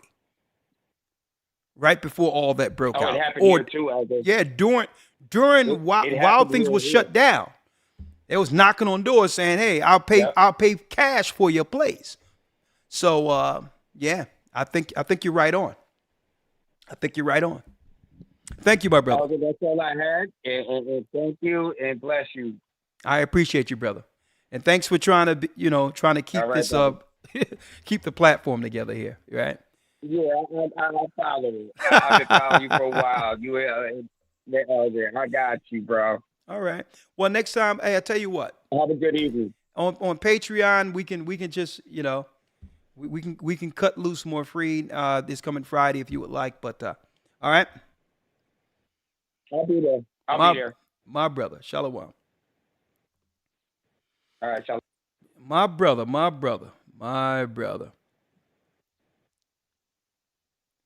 Hey, it's just two particular groups in particular that you have to be very careful on what you say, and it's just the way it is. 504 area code. 504. Good evening, Elder. How you doing? Good evening. How are you? Great. I'm calling from New Orleans. My name is Debbie. New I enjoyed Orleans. the class on tonight. This is my second time catching you. New Orleans. This is my I was second born time Lake Charles, Louisiana. Oh, okay. The floor is yours, though, great. ma'am. That's a good thing. Oh yeah, the floor is yours. Yes, I enjoyed the class on tonight, and not to get off that particular subject, but I wanted to ask you guys: have you been aware, or are you aware of the 215 individuals that they found dead behind the prison in Jackson, Mississippi? Yes, behind. If not, that's something you might. Oh, 215 people, a mass grave behind a prison in Mississippi unearthed. That's a whole nother thing that I'm going to be tapping into, sister, this coming Friday. Question: Was any of this? Was it ritualistic? Have we? Let me tell you. For how long have we? For years have we been forever under some ritualistic attacks, unbeknownst to ourselves. And I'm saying this. I'm going to say this right now. And I know a lot of our sisters. are, let me just put it this way. The sisters that's in the church been following the work, understand you are very careful. But sisters out there in particular, watch what cars you're getting into. All this being flew out and meeting strangers, be very, very careful. Because it's a sister who was prominent and was doing well, millionaire. She came up missing, and they found her bones on the side of a road. With them opening the borders, with these guys coming over here, these Asian dudes drinking blood and all these other things, they're ramping this ritualistic these killings up. And sisters, be very, very careful. All that keeping your location on and showing people where you're eating by yourself. Nah, we're in a different time now. And I don't want anything to happen to our sisters. You have to become more guarded. Be careful where you're going, because I'm going to tell you, the strangers, the foreigners are here, and they're seeking blood. Brothers, brothers going to have to be very careful. Okay? People on the side of the road flagging you down, asking for a ride and all that. Folks, let me tell you, the cartels, all of that, There is no borders right now. Be very, very careful, because these ritualistic sacrifices and all that is real. But go on, sister. Sorry about that. Thank you for that. We needed to hear that. Yeah. That's okay, no problem. So I have a question. I'm not sure. Once I left the church, I haven't heard a teaching on should we continue to do communion. And with that being said, usually I run into people every day, every other day. I try to talk to them and inform them of who we are and just give them a brief history. With that being said, is there still such thing as the sinner's prayer? Because I know when I was in church, we did the sinner's prayer of repentance. You know, we accept Yeshua HaMashiach in our life as Master and Savior. So I need directions as to about the communion, because I'm not sure about that. I don't know if I should still continue to take it or what. Yeah, the communion is still instituted, right? We do it the first. Okay. We do it the first 90 seconds. The first Sabbath of every month. We do it. Okay, flatbread and a little wine, and the communion is instituted. That was instituted through Peter. Even before Peter, Christ instituted that at the Last Supper. So that's done. Okay. Now, when it comes to prayer, the sinner's prayer, that was something that was created. We do the Lord's Prayer. Christ said, "This is how you pray, our Father, which art in heaven," on and on and on. Okay. Use the Lord's Prayer. Okay? Okay, great. Thank you. I need that. I appreciate that. You guys be blessed. Have a good one. Thank you so much. Thank you. Thank you. From my home place. Bless you, sister. You have a great night. Thank you. Are you in the academy? You too, thanks, sir. Are you in the academy? No, I'm not. Okay, now you're missing it. I haven't taken any classes yet. It's more than what you think. I'm gonna tell you, if you get in one class of the academy, you'll be hooked. Go to historytimes.org. Just look at it. Just look it over. Okay. Okay, I'm gonna check it out. Thank you. Appreciate you. Thank you. Bless you, sister. Bless you. All right. Okay. 10 seconds. Bye-bye. Man, it's so nice to hear so many of our people coming to the knowledge of the Most High, man. It's surreal. It's happening. 814 area code. Ain't it, lawyer? Ain't it something? Yes, sir, it is. Hello? How you doing? 814 area code. Shalom, shalom. Shalom, sir. Shalom, shalom. Hey, Brother Elder, I've been, watching you for a long time, and my sister, she's from Brooklyn, and, we from Brooklyn, but, she followed the church, of course. Everything that I've been seeing, because I'm not baptized, I'm not whatsoever, but everything you have been saying, and because, I into what's going on in the world, and I, not put myself as like a non-character player as people move and they see everything. So everything that incline with the Bible, and that just blows my mind. It's incredible. So for me, I'm a salesman, like out of PA, that's where the office was birthed from. So my salesmanship is at an all-time high. So I think that inclining with people, and that's what I'm good at doing, is reverting to the Bible. Because I already know everything that you've been saying. I've been following you for a very long time, and I see everything that's inclining with what's going on in the world.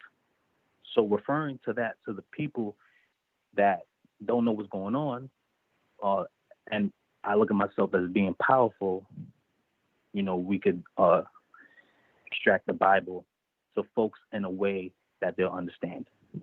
So me personally, like me coming on here, and I'm glad to be here with you and seeing you live, because I always try to come, but I never get through, but finally I'm here. I'm proud my sister's on here and she see me here talking to you, but definitely, like, I would love the guidance, because I know that, just preaching the Bible in a way that people will understand Because, just like you go to church, regular Christian churches, it'd be boring.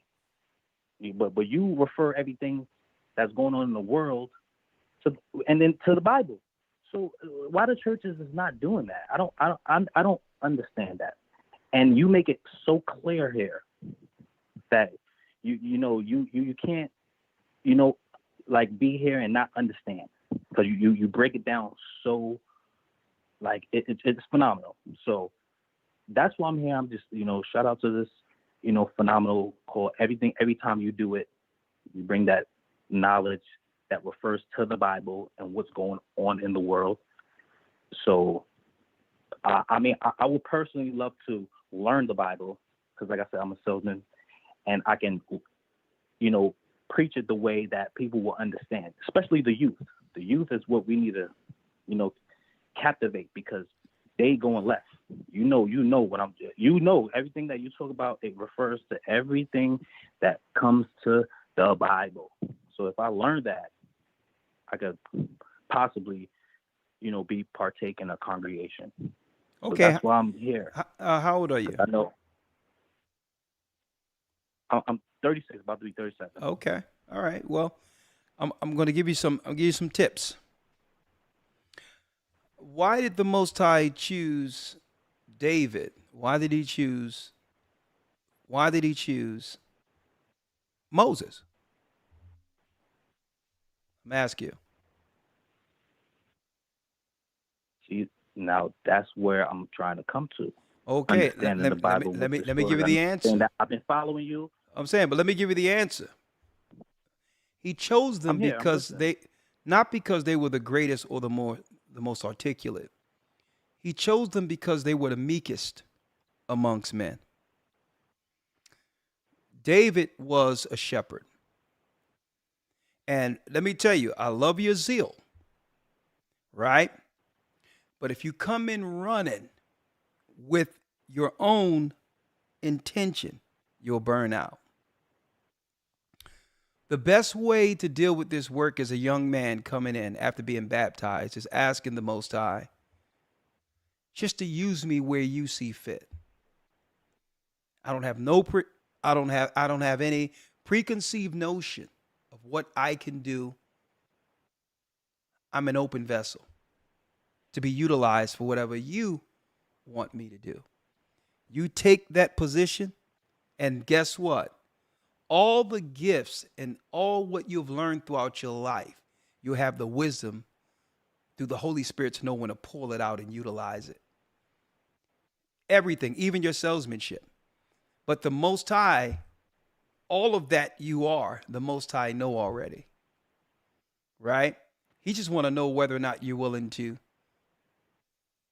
kill yourself. Dedicate myself. Kill yourself and be molded in the image of his son. Spiritually. And then all your gifts are utilized anyway. I'm going to tell you, that's the point. When I first seen I was amazed to see men go through this Bible. It was to a point where it humbled me to a degree. And guess what? When I came to the truth, I had many gifts, right? That I thought I'm not speaking of you, I'm just speaking of me. I had many gifts that I thought that meant something that could change my family's lives. And I realized when I seen those men go through the Bible, how much I was lacking. That, listen, I'm willing to put all this down. I'm willing to find out what's in this book.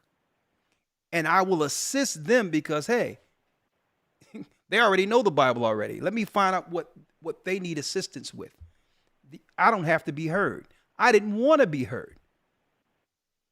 I didn't care to be heard. What I cared about was I wanted to make sure that I could assist in getting this word out, even if no one see me at all.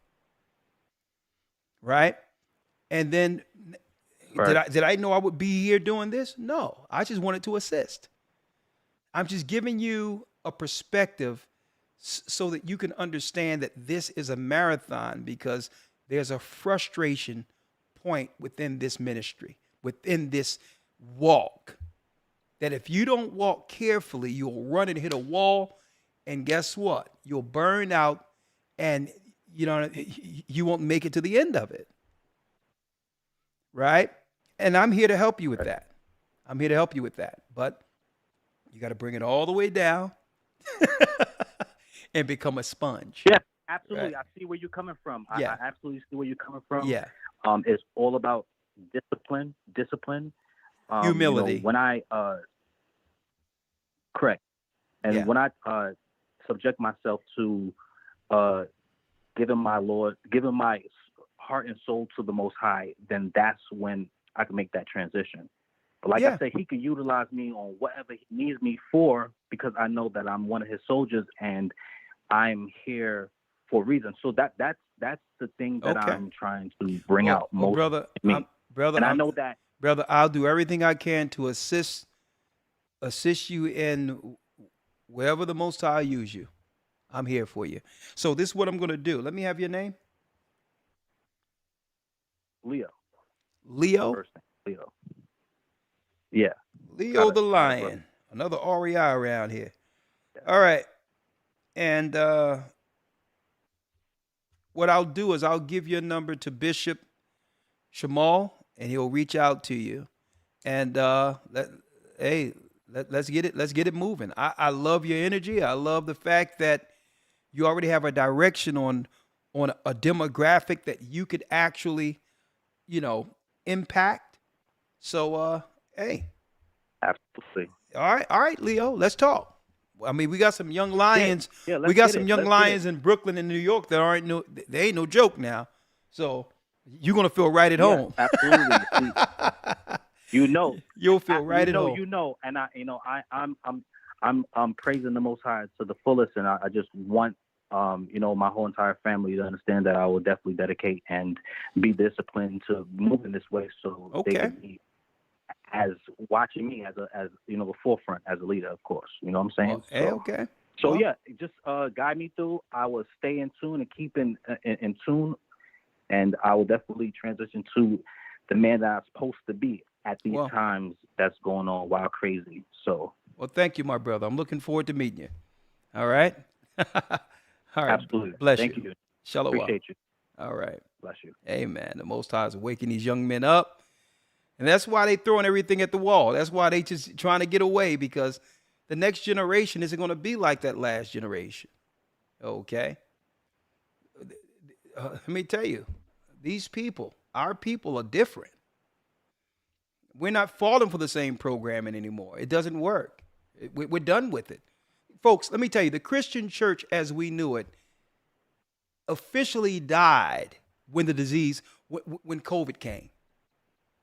That was the official destruction of it, and it never came back the same, and it will never be the same. It's over. It's been over for a while. It's just been our sisters holding up what's left of what used to be a strong institution. But it's over. No men, no might. All right. I could be on here all night, but I really have to go because I have to eat. I haven't eaten anything all day. I'll take one more call, and then I'll open up for Patreon, and we'll just take as many calls as you want this coming Friday, okay? I'll interact with Zoom, whatever the case might be, all right? So I'm going to take one more call. If I apologize if I don't get to you, just don't worry about it. Just make sure you call me Friday, and we'll pick it up from where we left off, because I really have some more stuff I wanted to talk about, but, I can't share certain things, that I wanted to say here, I can't dive in as hard as I would like to when it comes to this particular topic from different, as far as some of the stuff I wanted to say. So I'll keep that for Friday. All right. Last call for this evening. I apologize if I don't get to you. If I don't get to you, don't worry about it. I'll pick it up Friday for you. 651 area code is the last call for this evening. 651, and make sure you're getting that Hebrew and Bible Academy. Shalom, Elder. Shalom, your name, talk to me. Hey, Brother Marco here, Minnesota Body. Double honors to you. How are you today? Bless you, bless you. Thank you. All honor to you, my brother. All praises be to the Most High. I'm doing well. Thanks for asking. The floor is yours.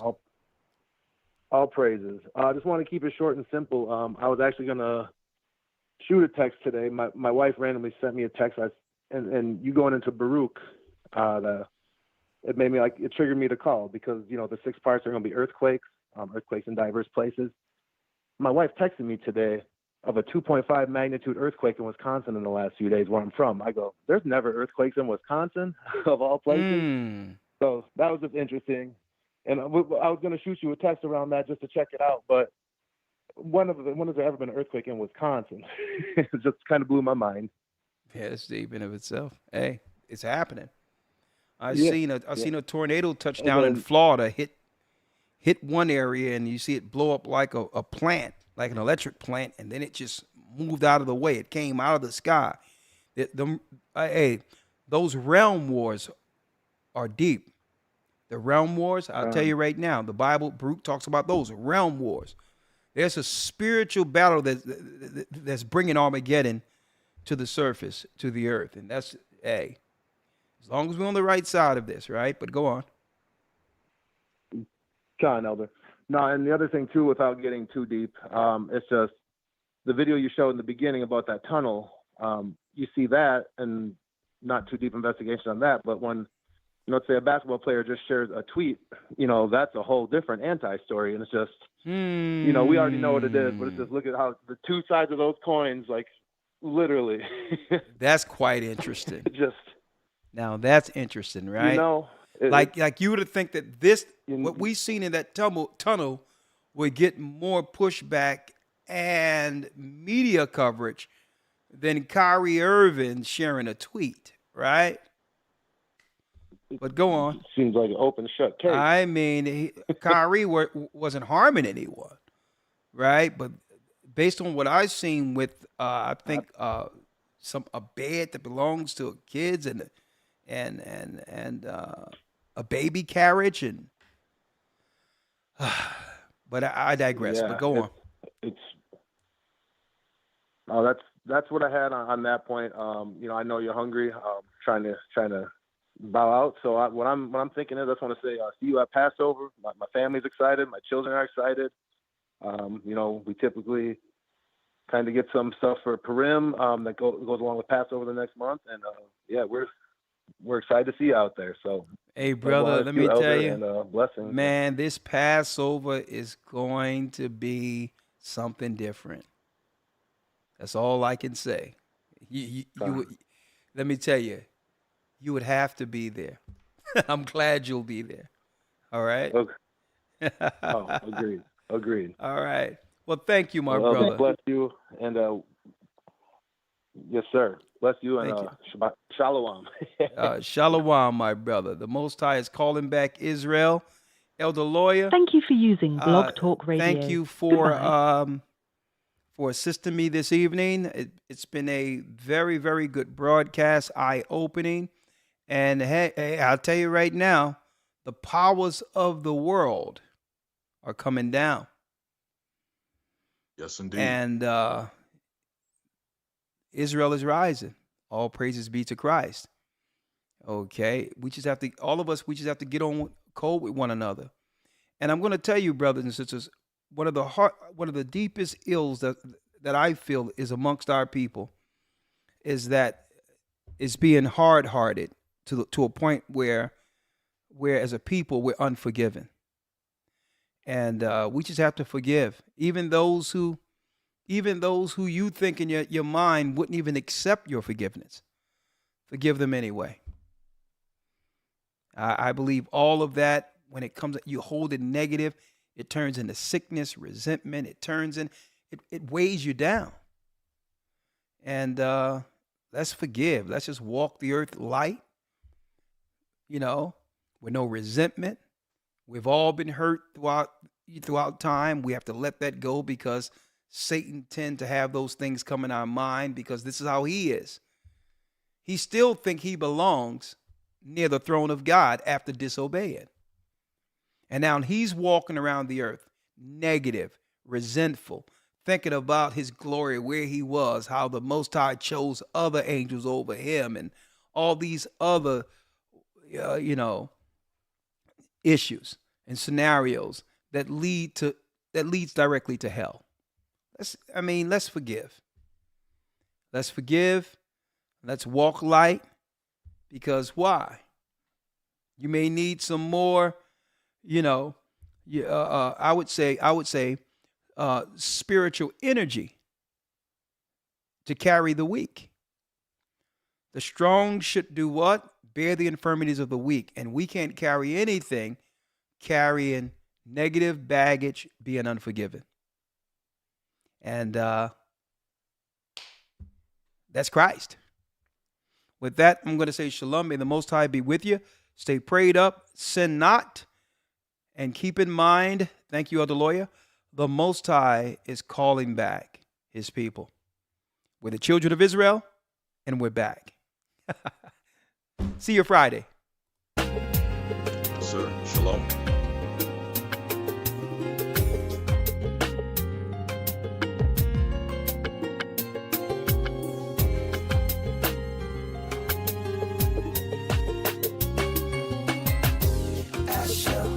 Colombia, Ruben from Australia, Issachar, the Mexicans.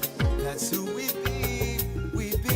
Judah, the Negroes, Benjamin, the West Indians, Levi, the Haitians, Manasseh, the Cubans, Ephraim from Puerto Rico, and Valley from the Isles of Hawaii. The Lord is calling back Israel. Zebulon from Panama, Gad, the North American Indians, Simeon, the Dominicans. Our highest gathering is